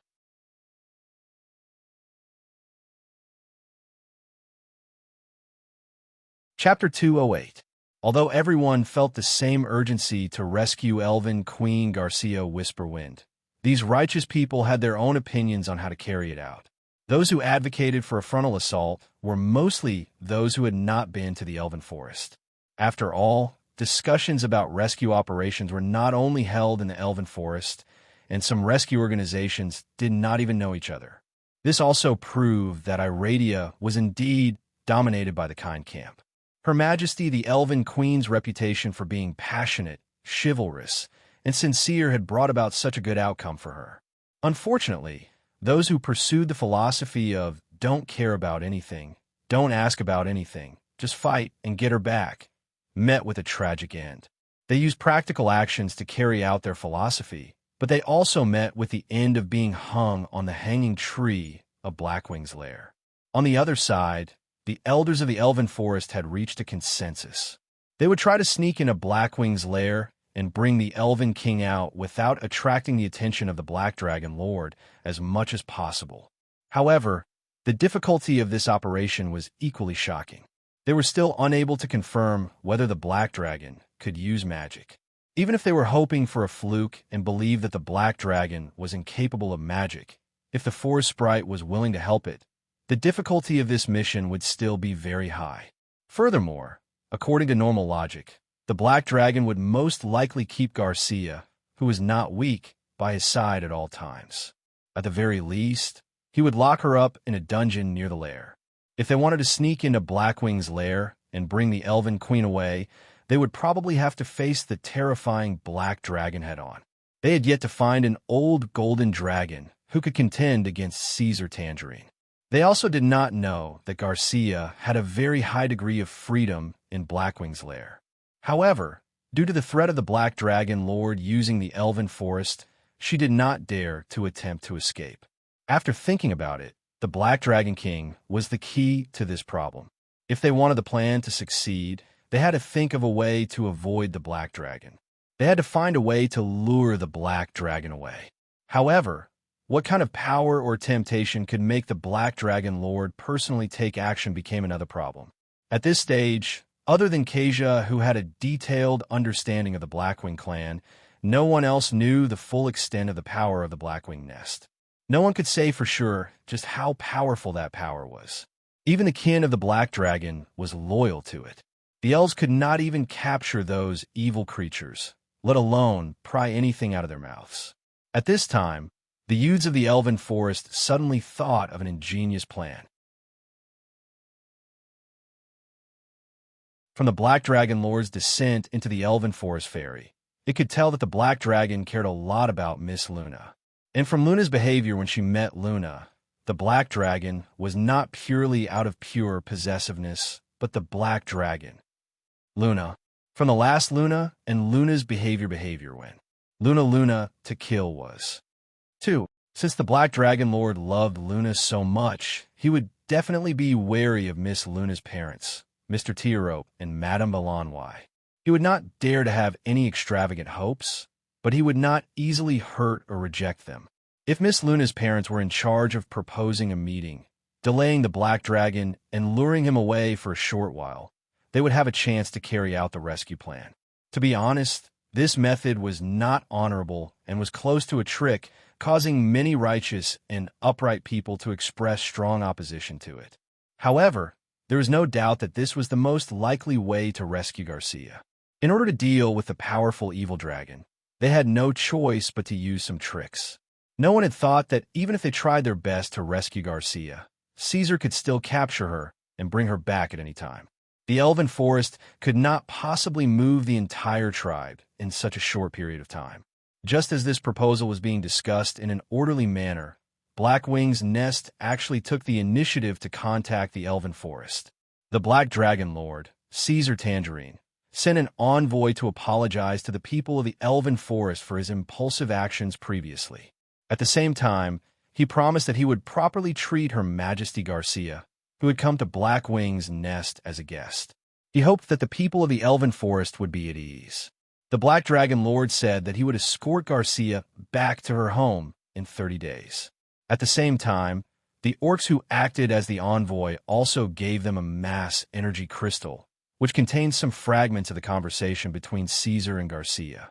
Just from the analysis of these fragments, it seemed that the Black Dragon's attitude towards Garcia was not bad. As there were other believers of the moon god in the elven forest, the elders knew that the elven queen was still alive and in good condition. This allowed the people of the elven forest to relax a little. After some consideration, they agreed to Blackwing's nest proposal. After all, a month was not a long time for the long-lived species of the elven forest. They had already prepared and discussed for so long, so it was not unacceptable for them to wait a little longer. Moreover, even if the Black Dragon Lord went back on his word and refused to release Garcia, they could still use this time to perfect their plans. Therefore, while continuing to seek outside help, they agreed to Blackwing's nest request and stopped sending elven rangers to harass them. Both sides reached a short verbal agreement, temporarily easing the tense situation. However, just as Caesar was stabilizing the elven forest and using Casia as a breakthrough point, a civil war broke out once again in the Rhine kingdom of the northern lands not far from Blackwing's lair. Grand Duke Pelisy Ryan was not a weak and powerless lord. From the fact that he could withstand the fierce attacks of the Brindle family, it could be seen that the nobles under his rule also had a certain degree of ability to move. After 6 years of recuperation and alliances, Grand Duke Ryan finally could not sit still anymore. He once again launched a military operation, quickly gathering a powerful army in his territory, now known as the Southern Rhine Army. Almost 5,000 men of the Lord's army and an equal number of serfs, in addition to a few mercenaries and the armies of the neighboring countries, began to attack the northern Rhine kingdom, with the Khaki territory as the core. Grand Duke Ryan himself was also a high-level warrior. In fact, in the continent of Iradia, there were very few nobles who could not fight with vast territories and large numbers of soldiers, but the Brindle family was an exception. The soldiers of the Southern Rhine kingdom respected the Grand Duke very much. This was also related to Grand Duke Ryan's habit of bragging about military strength in his territory. Unfortunately, to humans, bragging about military strength was actually a cover for incompetence in politics. But putting aside his ability to command in politics, Grand Duke Ryan was a very powerful warrior, and was also a rare high-level warrior in the northern kingdoms who was second only to legends. This matter attracted a lot of Caesar's attention. In fact, he had no interest in these trivial matters between humans, so under the instructions of the Black Dragon Lord, the northern Rhine kingdom retreated as much as possible, ceding land and asking for peace talks several times. But this made Grand Duke Ryan feel that this was a sign of the Brindle family's lack of strength. So the Grand Duke steeled his heart and vowed to eradicate this malignant tumor and recover the lost land. Under these circumstances, the black dragon, who had tasted the benefits of the human channel naturally, would not give up completely. Then let's fight. The Blackwing clan had been silent for too long. These monsters were born to fight, and without war, they were useless. If they kept suppressing their nature, these guys' claws and teeth would blunt. At the same time, the undead in the Underdark had long been impatient. Let's fight. Caesar thought that if North Rhine, which was controlled by the shape-shifting monsters, could not hold on any longer and showed signs of breaking down, then he would lead Blackwing's nest and the undead domain to join the war and wage war against South Rhine and the various countries in the north.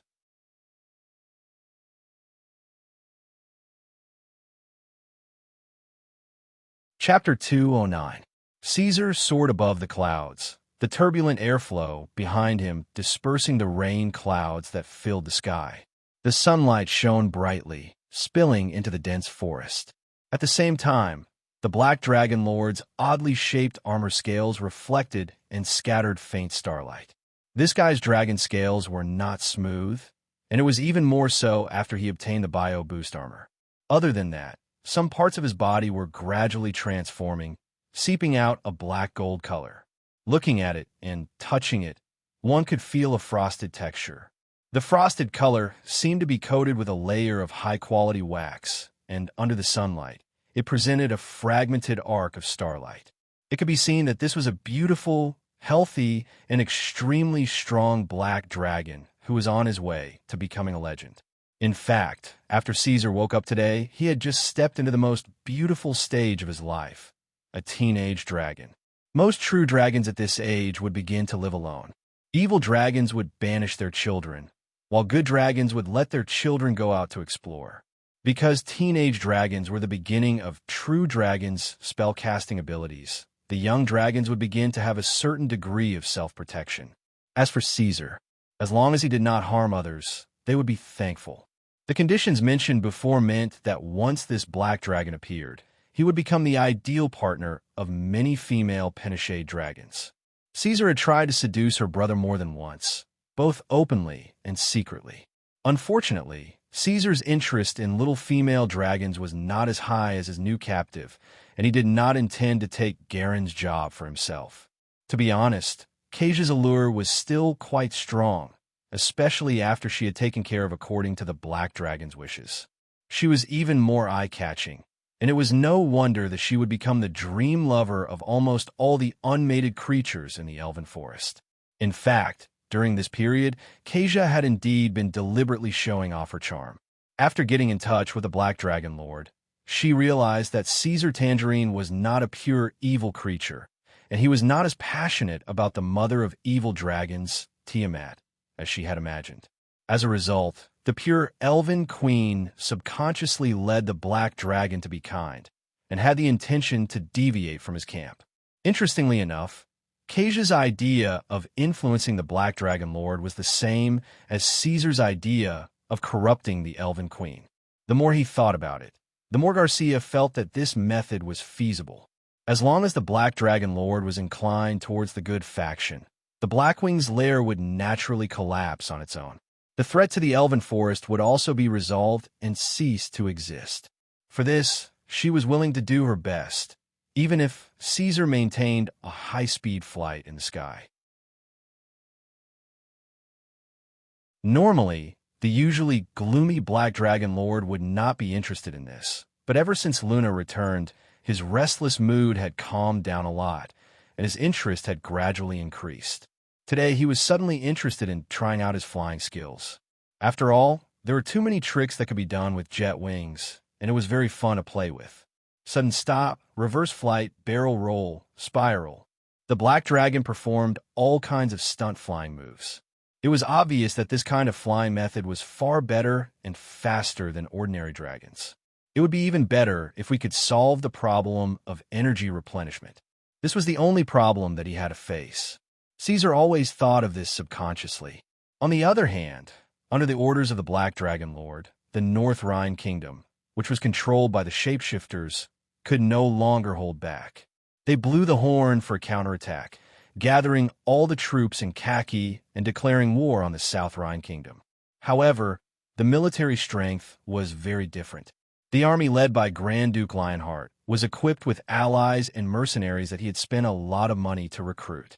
If one were to look at it according to the standards of the Northland Alliance, it would be considered a rather large army. In a small place like the Northland, an army of nearly 8,000 was indeed not a small scale. It should be noted that when the Northland Alliance went to war against the Mother of Poisons, the entire Northland Alliance had contributed their efforts, but they could only barely muster an army of 25,000. On the other hand, the South Rhine Kingdom, which had khaki as its core, had a pitifully small army. After all, after the shapeshifters took over the Brindle family's power, they did not pay much attention to the military and economic development. Therefore, in recent years, most of South Rhine's economic resources were forcefully channeled into Blackwing's nest. Under such circumstances, the shapeshifters could only manage a motley army of 3,000. They were also equipped with mercenaries made up of adventurers. Of course, there were also spellcasters in their army. This was a must, but most of them were slime mages. These low-level mages were really useless in a war. With their ability, they could only cast some small spells. They could not even cast large-scale spells, such as Quagmire and Grease, which were effective against cavalry. Not to mention, they could not be compared to the mages that Grand Duke Lionheart had spent a lot of money to recruit. The shapeshifters were also very clear that if they only relied on their strength, they would not be able to stop the menacing Grand Duke Lionheart. Therefore, they quickly begged their master, hoping to receive equipment and financial support, but they were mercilessly rejected by the Black Dragon. This was because the direction of the war had been decided from the beginning. The key was the army. Even if all the equipment and funds were given to North Rhine, they could only hire a few more adventurers at most. They could not bring out an organized army, and without an army, there was nothing to talk about in a war. Sooner or later, it would end in defeat. Therefore, there was no need to waste money. When the time came, Blackwing's nest would have to intervene. Now was not the time to waste. Just let them fight on the spot first. Indeed, now was not the time, because Caesar had to deal with other matters. A small team of adventurers made up of high-grade professions had suddenly appeared at the edge of Blackwing's nest. It was reasonable to say that this kind of small matter would not alarm Caesar, because in recent years, there had been a lot of adventurers who had broken into Blackwing's nest. Those who were keen on seeking death came in batches after batches. Under normal circumstances, the clan leader would deal with it. If the matter became bigger, at most it would be sent to Hogg, and there would be no news. The Black Dragon Lord would not be annoyed by such trivial matters. But this time was different. As the chief manager of Blackwing's nest, Hogg took the initiative to report this matter. This was very rare. Caesar had delegated a lot of power to Hogg. If it was not important enough, he would not report it to the Black Dragon Emperor. This piqued Caesar's interest, and he decided to take a look. This small team was rich, very rich. This was the first impression they left on the Black Dragon Lord. Every one of these fellows was like a moving treasury. Their bodies were full of the brilliance of magical items. There was no lack of top-notch warriors, spellcasters, rangers, and hunters below the legend rank. They had a perfect configuration and each had their own division of work.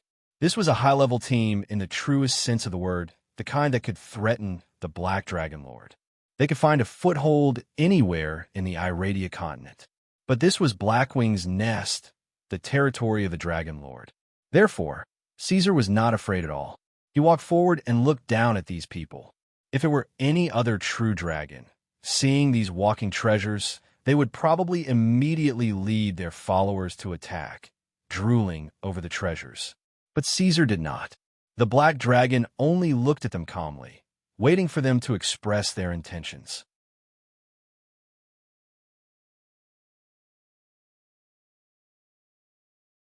Chapter 2:10.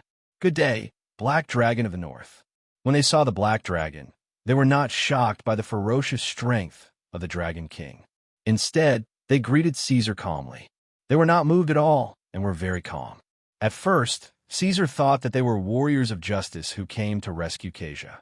But soon, he realized that he was wrong. These people were not Northlanders. Their accent was slightly different from the common language used by the humans in the North. Their words were a little awkward, and one could tell that they were different from the Northlanders. The skin color of these humans was also different from the Northlanders. Most of the Northlanders had black and gray skin, but these people in front of him were mostly white. They were not here for the Elven Queen. Caesar thought that as a Taya elf, it was unlikely that Kasia would have a human friend from a faraway land in the north who would make the long journey to the north to rescue him. "It's an honor to meet you, Black Dragon. I am Netamalti, a knight of the Call Court." The knight who spoke was wearing a set of intricately carved, enameled white scale armor. It was as brilliant as a white land covered with snow. The white silver thread and the lock shone brightly under the sunlight, dazzling everyone's eyes. The knight was tall and burly. His black, jade-like curly hair that reached his shoulders set off his clean face. This was a powerful knight, but more like a noble. Although he said that it was an honor, there was no sense of honor in his words. Even when facing a true dragon, his tone was vaguely condescending and carried a sense of superiority. Speaking of which, he had already revealed his origin. Call, one of the 9 free trade city-states, the vast and rich center of Iradia. Of course, they looked down on this barren and narrow corner of the north. Their attitude was full of disdain, whether it was towards the people of the north or the dragons of the north. They had also fought against dragons and cut off the heads of true dragons. In this team, there were 3 people who carried the halo of dragon slayers. A black dragon, and a black dragon who had yet to enter the legendary realm, did not deserve their respect. It should be noted that in the central region of Iradia, there were active true dragons everywhere. The powerful red dragon, the majestic golden dragon, and the beautiful silver dragon. Most of the nobles, and even some free citizens of the free trade city-states had dealt with dragons before, or at least seen the body of a true dragon. In Koer, fresh dragon blood and meat circulated in the market almost every day. Many merchants with larger plates would come into contact with business related to dragon bones and scales. Times had changed. It was no longer the era ruled by the dragons. They had overthrown the dragons and trampled the orcs under their feet. Humans were the main characters of the Third Era. Ned waited for the other party's answer, but unfortunately, he didn't. The Black Dragon Lord just looked at them. Its scarlet vertical eyes seemed to be able to penetrate everyone's body, causing the flowing air in the field to quickly stagnate. After carefully evaluating everyone's combat ability and choosing the right order to kill them, the Black Dragon said, after a long time, "Humans, what are you doing here? We swear to the King of Call, whom we are loyal to, that we will hunt down the murderer." The Paladin looked up at the huge shadow. "We trace the strange and twisted evil, Ryan Shamir. All kinds of traces show that it has been fleeing all the way here. Strange and twisted evil, the lich that failed to transform?" Caesar remembered that when Ryan joined him, he had said that he wanted to avoid being hunted down and seek refuge. However, that guy said that he had already shaken off the pursuers behind him. In the end, he didn't expect the other party to come knocking on his door so quickly. The Black Dragon thought for a moment and said, "I've never heard of this name." The Paladin and his companion looked at each other and smiled. "Yes, you may not have heard of this name, but please allow me to remind you that its appearance will leave a deep impression on anyone who sees it. It is an extremely cruel demi-lich that failed to transform." The big black dragon shook his head and denied, "I've never heard of it. I don't know. Don't ask me." The Knight of Netamartin seemed a little unhappy when he heard this. His lips moved for a moment, suppressing the rising anger, and said calmly, "Black Dragon, this has nothing to do with you. Please don't hide it. Our compass can accurately determine Ryan's location. As long as it is still alive, no matter where this evil and twisted monster hides, we can find it." As he spoke, he really showed the compass to the Black Dragon. It was a wonderful, miniaturized magic object. It was called a compass, but there was no pointer on it. Instead, it was a glass object with frequent ripples on it. The body of the compass was made of fine steel, shining with blue light. It was square in shape, well-made, with leather on the side, and a simulated lion's head at the bottom. Compared to a compass, it seemed more appropriate to call it a sensor device. Is that so? In order to make sure that you're not deceiving a dragon, let me see, Caesar said in a commanding tone. The greedy nature of the dragons was gradually rising. That won't do, Black Dragon, Ned said sternly. Of course, if you are willing to show enough kindness to your visiting friends, stop sheltering them, and hand over the murderer, we will also thank you for your sincerity and give you a gift, Ned said, refusing solemnly. He looked behind the Black Dragon Lord and changed the topic. Okay. Caesar's eyes flashed with joy. He lowered his head and said to the husky behind him, Go and find Ryan. After Ned heard this, the corners of his mouth curled up, and he smiled politely, but his heart was filled with ridicule. Sure enough, evil dragons were all the same. Whether it was the powerful red dragon or the cunning black dragon, they could not restrain their greedy nature and did something harmful for the sake of treasure without knowing it. The knight stood there and waited quietly with his companions.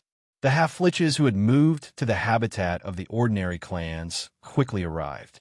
After seeing the Black Dragon Lord, they stopped and bowed. Then, at Caesar's signal, they came down to his side. When they raised their eyes again, they immediately noticed the group of 15 people waiting quietly opposite them.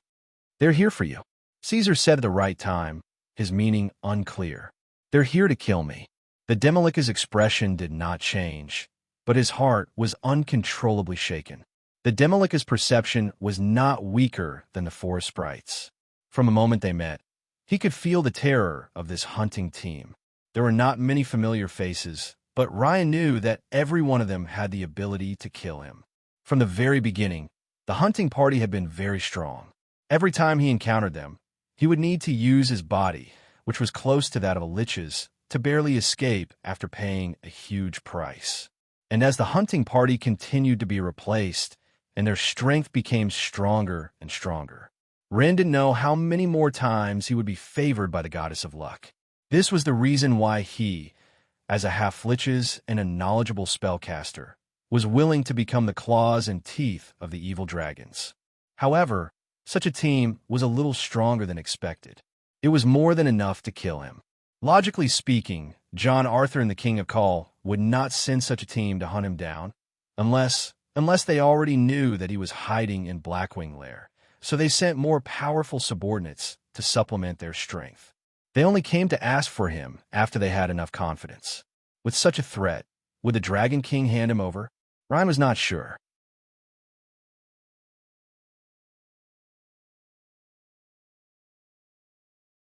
Chapter 211. The answer was no. After Caesar's observation, he realized that the Demolik Ryan had normal intelligence and did not hate all living things like the skeletal dragon Angramo. If this guy was willing to serve him wholeheartedly, the Demolik would be as useful as Hog in Blackwing's lair, if not more. Blackwing's lair lacked intelligent management characters. Nero and Husky's brains were too small to look at, Gaul was too straightforward, the Manticore was too greedy, the shapeshifters and the Ankh leader had narrow vision, and as the Black Dragon, Garen and Blakesia could only be hired thugs. Other than Hog, only the wild boar leader Pavel could be used, but he had inherited the stubbornness of the wild boars and was prone to problems. Now that a normal IQ character had appeared, Caesar might not seem to care, but he still valued him, so Ryan could not give up. As for the possibility of offending one of the rulers of the free trade city-states in the central region and being attacked, Caesar did not even consider it. There was a saying, the emperor of never-setting sun has no control over the fishermen of the North Sea, which explained this principle. It was impossible for a large-scale army to teleport over such a long distance, and it would take many years to travel with two-legged warhorses. Logistical supplies were also a difficult problem to solve, so it was obvious that this kind of thing was impossible. What might happen was that Chown Arthur would spend a lot of money and send some high-level professionals to kill the leader. However, this would not cause any trouble for the Black Dragon, who had always stayed in Blackwing's lair. Caesar did not have any plans to travel alone, so he would not leave any opportunities for his opponents to take advantage of. A small team like this, although they were high-level and powerful, was not actually a threat to Caesar. There were at least 800 teams of Iradia's level, if not 1,000. If they came alone, Blackwing's lair had enough power to eliminate them. If every team required Caesar to be on guard, then this so-called Black Dragon Lord would be too weak. Although this Black Dragon was indeed weak in the past, it was different now. He had grown up. Therefore, when the spellcaster Ryan arrived and the clan leaders were ready, the Black Dragon Lord opened its mouth and let out a deep and powerful roar throughout the entire Blackwing's lair. At the same time, flames gushed out of its mouth. The Black Dragon already had a clear division of its breath. Flames and lightning were powerful and were used to deal damage to enemies in battle. Ice had a restrictive ability and was used to capture and control enemies that needed to be left alive. As for the Black Dragon's innate acid, the lethality of acid breath was completely inferior to fire and lightning. Other than flying high in the sky to create acid rain, Caesar could not think of any other use for it, so it was usually pitifully kept as a backup. At the same time as the Black Dragon roared and breathed, a dimensional pressure far stronger than that of a young dragon rose from the body of this giant dragon and spread rapidly, causing the small team to subconsciously retreat. However, they quickly reacted and blocked the raging flames. This group of people had a sense of pride and superiority that came from nowhere. They were furious that they were attacked by the Black Dragon. So under the support of the spellcaster's series of buff spells, they withstood the dragon's might. Then, they raised their swords as they cursed and cursed, ready to attack the Black Dragon. Unfortunately, they could not come into contact with Caesar. A lore dragon and a lone dragon were two completely different true dragons. After the millisecond delay of the dragon's roar, countless orcs in heavy armor leaped out from the forest behind them. They put on their helmets and visors, and without any orders, they naturally lined up in formation. The hooves of the sturdy wolves rumbled as they stomped on the ground. The army quickly passed by Caesar's two sides and pounced forward. If they had known the true strength of the Black Dragon's nest in advance, this small team from the central region would definitely have regretted it. No matter what, they would not have dared to stand at the edge of the Black Dragon's nest and talk to it. This was because the Black Dragon's kin were not the usual, disorderly beasts and monsters. They were a well-organized army. At the same time that the orc heavy cavalry charged at the small team, the light cavalry, the gray centaurs, had also circled to the back of the humans. Apart from that, the sky was instantly filled with whistling wyverns and dark manticores. The Blackwing clan moved out in full force in an instant. On the other hand, the demon dogs did not appear on the battlefield. This was because they had already proven their strength many times and did not need to be tested again. Caesar had the chance to kill this small team alone. However, when he instructed Silly Husky to call Ryan over, he suddenly changed his mind and added a few more orders. The northern countries were surging and the war was about to begin. Caesar wanted to see if the fighting power of the clans under his command had improved after being equipped with weapons and equipment and going through 2 5-year plans. The answer was without a doubt. The Blackwing's nest, which was governed by a hierarchy of power, was completely in line with Caesar's initial expectations. In Iradia, a small team of adventurers and an army were two different concepts. When Caesar was still young, the old wizard Save had once said something to him. The Black Dragon still remembered it clearly. If you are surrounded and unable to escape from the battle, with enough numbers, even a legendary ancient dragon will be crushed into a pulp by an army of ordinary people. Reality proved that Save's words were correct. This was also a truth that everyone in Iradia knew. Faced with such a large army of the Blackwing clan, the small team of assassins did not have the ability to resist. Hence, after watching for a while, Caesar gave up on observing. The outcome was already determined. There was no need to continue watching. Hence, after instructing the Demolic Ryan to prepare a spell of disturbance and not wait for the other party to teleport away, the Black Dragon began to turn around and return to the nest. With so many monsters crazily attacking and Ryan doing his best, it was not difficult to destroy a teleportation spell of the other party. In fact, Caesar was not the only one who saw the fighting power of the Black Wings Nest army. There was someone else. Jesse. The Black Wing clan's previous commotion and the terrifying roar of the Black Dragon Lord were enough to attract her attention. Hence, the Elven Queen also came to the edge of her territory. Standing on a high ground, she placed her hand on a tree trunk and observed the scene of the battle. So powerful. She was dazzled by the fighting power of the Black Wings Nest army. Jesse was very clear that under the circumstances of the Elven Forest Reformation, they would never be able to reach the level of the Black Wings Nest army, let alone contend against this powerful neighbor. However, she quickly realized that there was a problem with her mentality. Her focus was not right. Hence, Jesse quickly reacted and repented. At the same time, she placed her 10 fingers on her chest and prayed softly for the people in the battle. May the gods have mercy on these pitiful people. Jesse's line of sight did not turn, and Caesar would not deliberately take a detour when returning to the nest. Hence, the two of them quickly bumped into each other. The Black Dragon Lord walked on his hind legs. Hence, even though Jesse was standing on a tall tree branch, Caesar could still see his captive at the same level. Looking at her, the Black Dragon Lord's expression changed slightly, revealing a human-like frown. His expression did not look too good. Seeing this scene, Jessie subconsciously lowered her head. It seemed that her leaving the Jade Palace without permission had made the Black Dragon Lord unhappy. This action of lowering her head was purely an unconscious action. It was unknown when Jessie had formed it. Logically speaking, even when she was locked in the dungeon and in the most dangerous situation, she did not show any signs of fear. However, at this moment, she did not know why, but she was slightly afraid of Caesar. "Return with me," Caesar said in a muffled voice. After seeing Jesse nod obediently, he added, "In the future, when you leave the Jade Palace, put on a coat outside."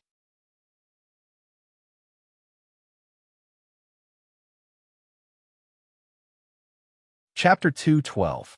The reason why Caesar said this was not because he had developed feelings for Garcia, but because Garcia had indeed been docile and obedient recently. She had devoted herself wholeheartedly to her identity as a maid. As time passed, the Black Dragon Lord would naturally treat her as his personal belonging and develop a certain degree of possessiveness. This idea of someone else's goddess, my own maid, fully satisfied Caesar's dark needs and provided the Black Dragon with a very high level of comfort.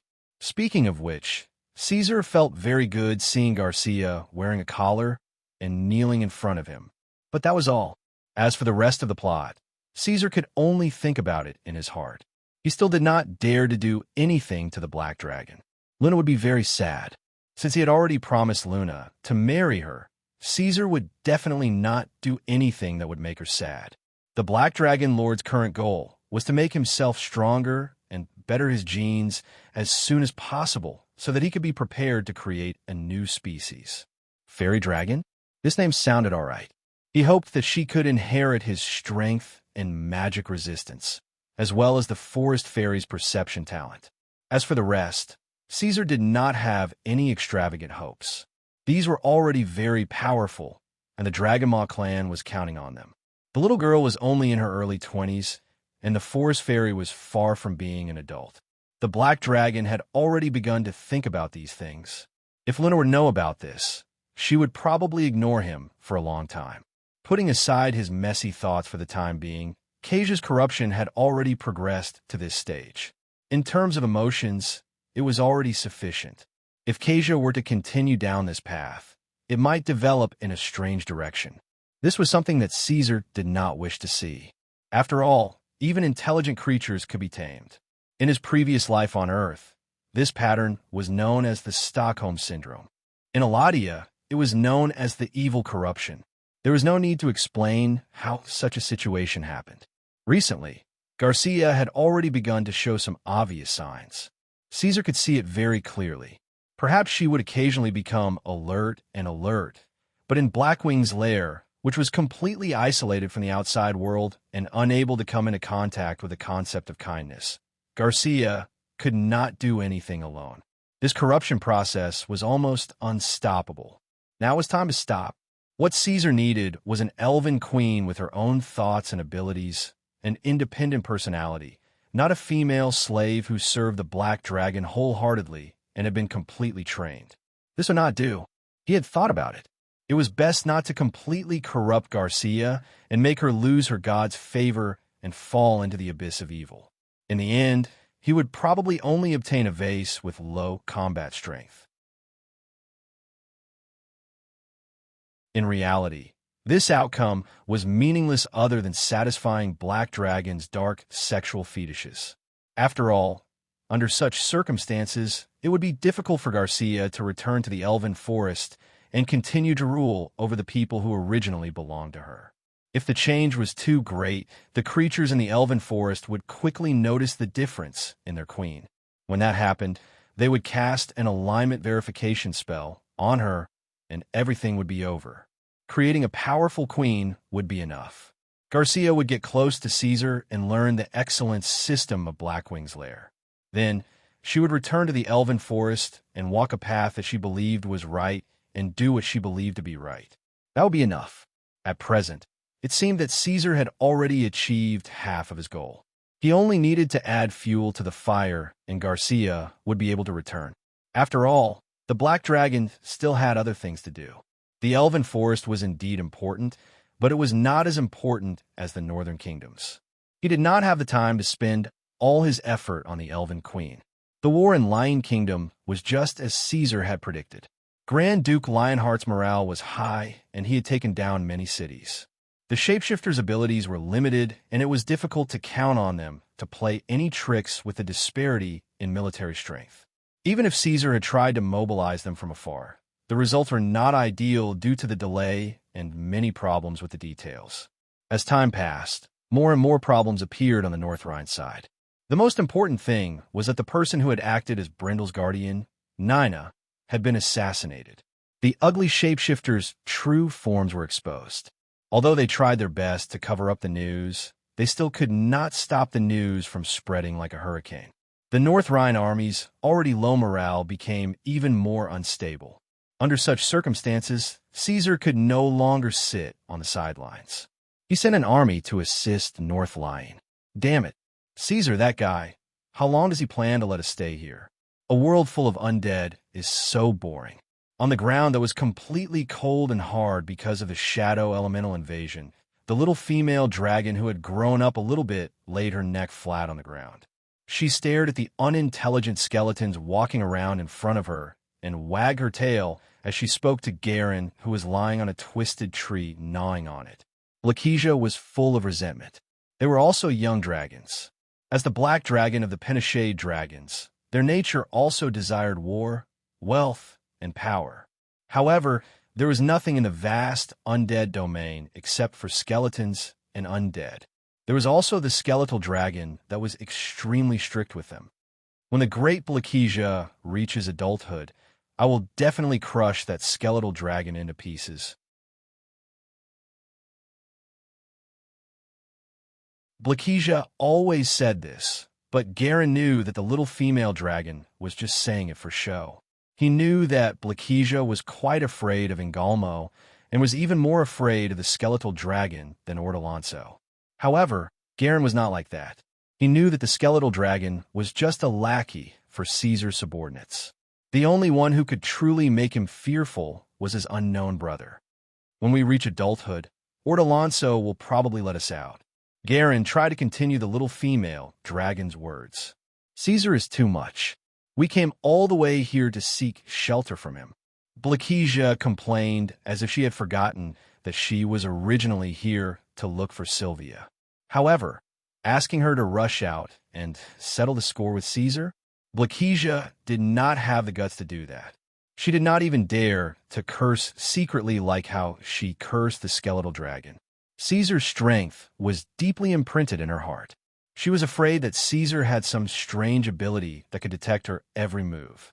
Just as the two dragons were chatting, the entire Underdark suddenly shook. The skeletal dragon Angalmo's excited roar spread throughout the undead domain. It was summoning the undead army. Blakesia immediately climbed up from the ground. Garen also jumped down from the tree. They realized that something big was about to happen. Was it going to be a war? As Black Dragon, they were very sensitive to this. Soon, they knew the reason. Under the instructions of the Black Dragon Lord, the Underdark could finally break free from its shackles. Angalmo could not wait to lead its undead army to climb out from the ground and reveal itself from the darkness. Together with the two young Black Dragon, they began to march towards Lion Kingdom.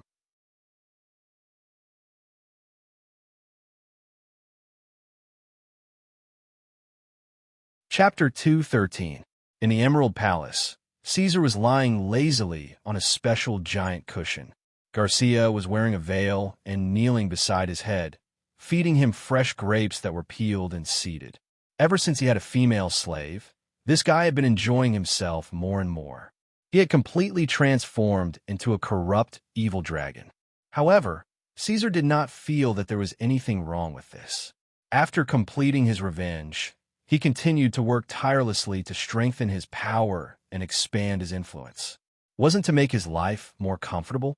If he could not even do this, then the so-called becoming stronger would be as meaningless as not spending the money he had earned and not using the things he had obtained. In the northern countries, the undead army could not wait to start a war. These undead creatures that hated all living things had long been unable to contain their boiling desire for battle. They craved fresh blood and flesh to satisfy their wailing souls. With the help of the shape-shifting monsters, they passed through the Khaki territory and directly attacked Grand Duke Leon's army. In Angramo's military plan, the entire armed forces of the northern humans would be completely crushed by the undead army. She would conquer the entire alliance for her father and enslave all humans. She would uproot any forces that disobeyed or dared to resist, witnessing the birth of a new king with their bones and blood. In this regard, Caesar could not help but scratch his chin. To be honest, the inexperienced Angramo that had just arrived was a little too overconfident. The boundless sea of skeletons of the undead army looked frightening, but in reality, there were less than 2,000 mid-level undead in the army with intelligence. There were less than 500 high-level undead like liches and undead knights. It would not be difficult to deal with such a problem if the northern countries were to fully operate. The probability of the undead army's failure was more than 90%. However, this was also good. Angramo also needed to grow. There was no harm in suffering a loss. In fact, this decision of the Black Dragon Lord was not very wise. Hogg and Leon had mentioned to Caesar that the tactic of adding fuel to the fire was absolutely not advisable and could not be used on the battlefield. If they really wanted to invade the northern countries, they suggested that Blackwing's nest and the undead army move together and fight side by side to minimize the possible losses. Of course, Caesar was aware of this problem. However, he thought one step further and had a deeper plan. Other than Angramo, the Black Dragon Lord did not care about the other undead. He did not care about them and only used them as pure war machines.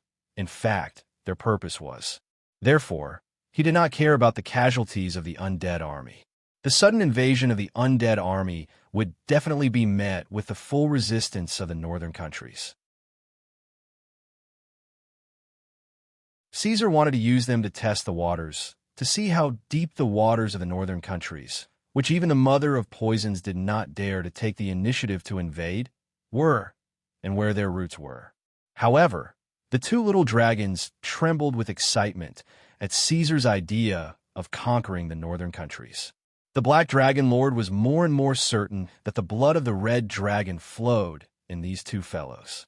Their desire for conquest and war had exceeded the scope of a normal black dragon. They were inclined towards the template of a tyrant and a bandit.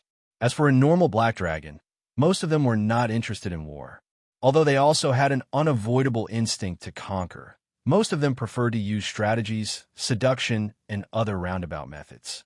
They were rarely direct and reckless. Their template was more like a wise man and a schemer. In the end, Caesar agreed to the two little dragons' request and allowed them to follow the undead army to the north. However, he also warned them at the same time that the battlefield was not a hotbed. Whether it was the Blackwing clan or the undead army, no one would be responsible and provide protection for them. Of course, the two little dragons did not mind. They were excited. It was their first time participating in such a large-scale war.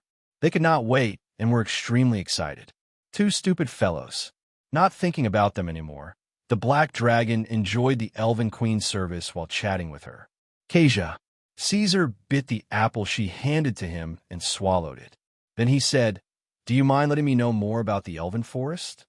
While Caesar was corrupting the elven queen, Kasia had been trying to persuade the black dragon to abandon evil and turn to good. Thus, she had been intentionally or unintentionally mentioning the concept of the good faction to Caesar. "If you're willing, I'm more than happy to." At this time, the black dragon seemed to be interested. Kasia naturally seized the opportunity to say more. The elven forest is the paradise of all kind races. We uphold the concept of absolute equality. Even if it's a Penishade dragon, as long as it's in the good faction, we will accept and respect it. It's the same as other creatures of the good faction. Is that so? That sounds beautiful. Caesar seemed to be yearning. But for a Penishade dragon like me, even if I'm inclined toward kindness, I can't change my lazy nature. Are you willing to accept me? Of course. In the elven forest, all creatures will be respected. I eat a lot, and I'm lazy. If I don't enslave my kin like I am now, I won't be able to be self-sufficient. What should I do then? Caesar showed a puzzled expression at the right time. Who will help me? Everyone will help you. For example, chimeras and elven rangers are willing to provide you with assistance. I see. Caesar sighed. I can sit on my gains while they have to work. Isn't this a little unfair to them? He suddenly said a series of words. Even the good faction shouldn't lack people like me. These lazy vermin can get help from other creatures and reap without sowing. Then, aren't they a cut above others? Where's the fairness and equality? Indeed, such a situation has happened. Caesar's question was very damaging, but it couldn't knock Garcia down. After all, the Elven Queen was still quite insistent on her core beliefs. Even if this problem seemed unsolvable, she only smiled and said, "We will try our best to persuade them and guide them. Most of the good faction don't have any irredeemable flaws. As long as they are properly taught, most of them will change." Idealism. Is that so? Caesar sneered coldly in his heart, but he didn't dwell on this issue. Instead, he swung down another heavy hammer and said, "But I found out that races like Fairy and Fairy can enjoy a peaceful and harmonious environment without doing anything. But races like Chimeras and Giant Eagles have to fight and bleed to protect the Elven Forest. Is this what you mean by fairness and equality?" Garcia choked. The people of the Elven Forest all took this for granted. No one or creature had ever asked her such a question. She needed to think for a while before she could answer. There are many similar things. If you need, I can talk for now until the moon rises. However, Caesar didn't give her time to think and continued. Garcia, you have to know that all things are never equal. The gods are biased. Why can the long-lived species live for a long time and experience countless sceneries, but humans can only live for 100 years or even less? Why are the Taya elves born handsome and beautiful, but the goblins short and ugly? Why? It's unrealistic to use hard work to make up for the innate inequality. You can only do part of it, but you can never do everything. Because even the gods don't have complete equality. Where do the lesser divine powers, intermediate divine powers, and great divine powers come from? Caesar slowly stood up and looked down at Garcia, who was thinking hard about his words. Finally, he went straight to the point. Finally, tell me, Garcia. Most of the people in the Elven Forest believe in the moon god. But serene, why did he choose you? You're tuning in to the Warrior Lore YouTube channel. Don't forget to subscribe and join us on this journey to catch the most captivating stories.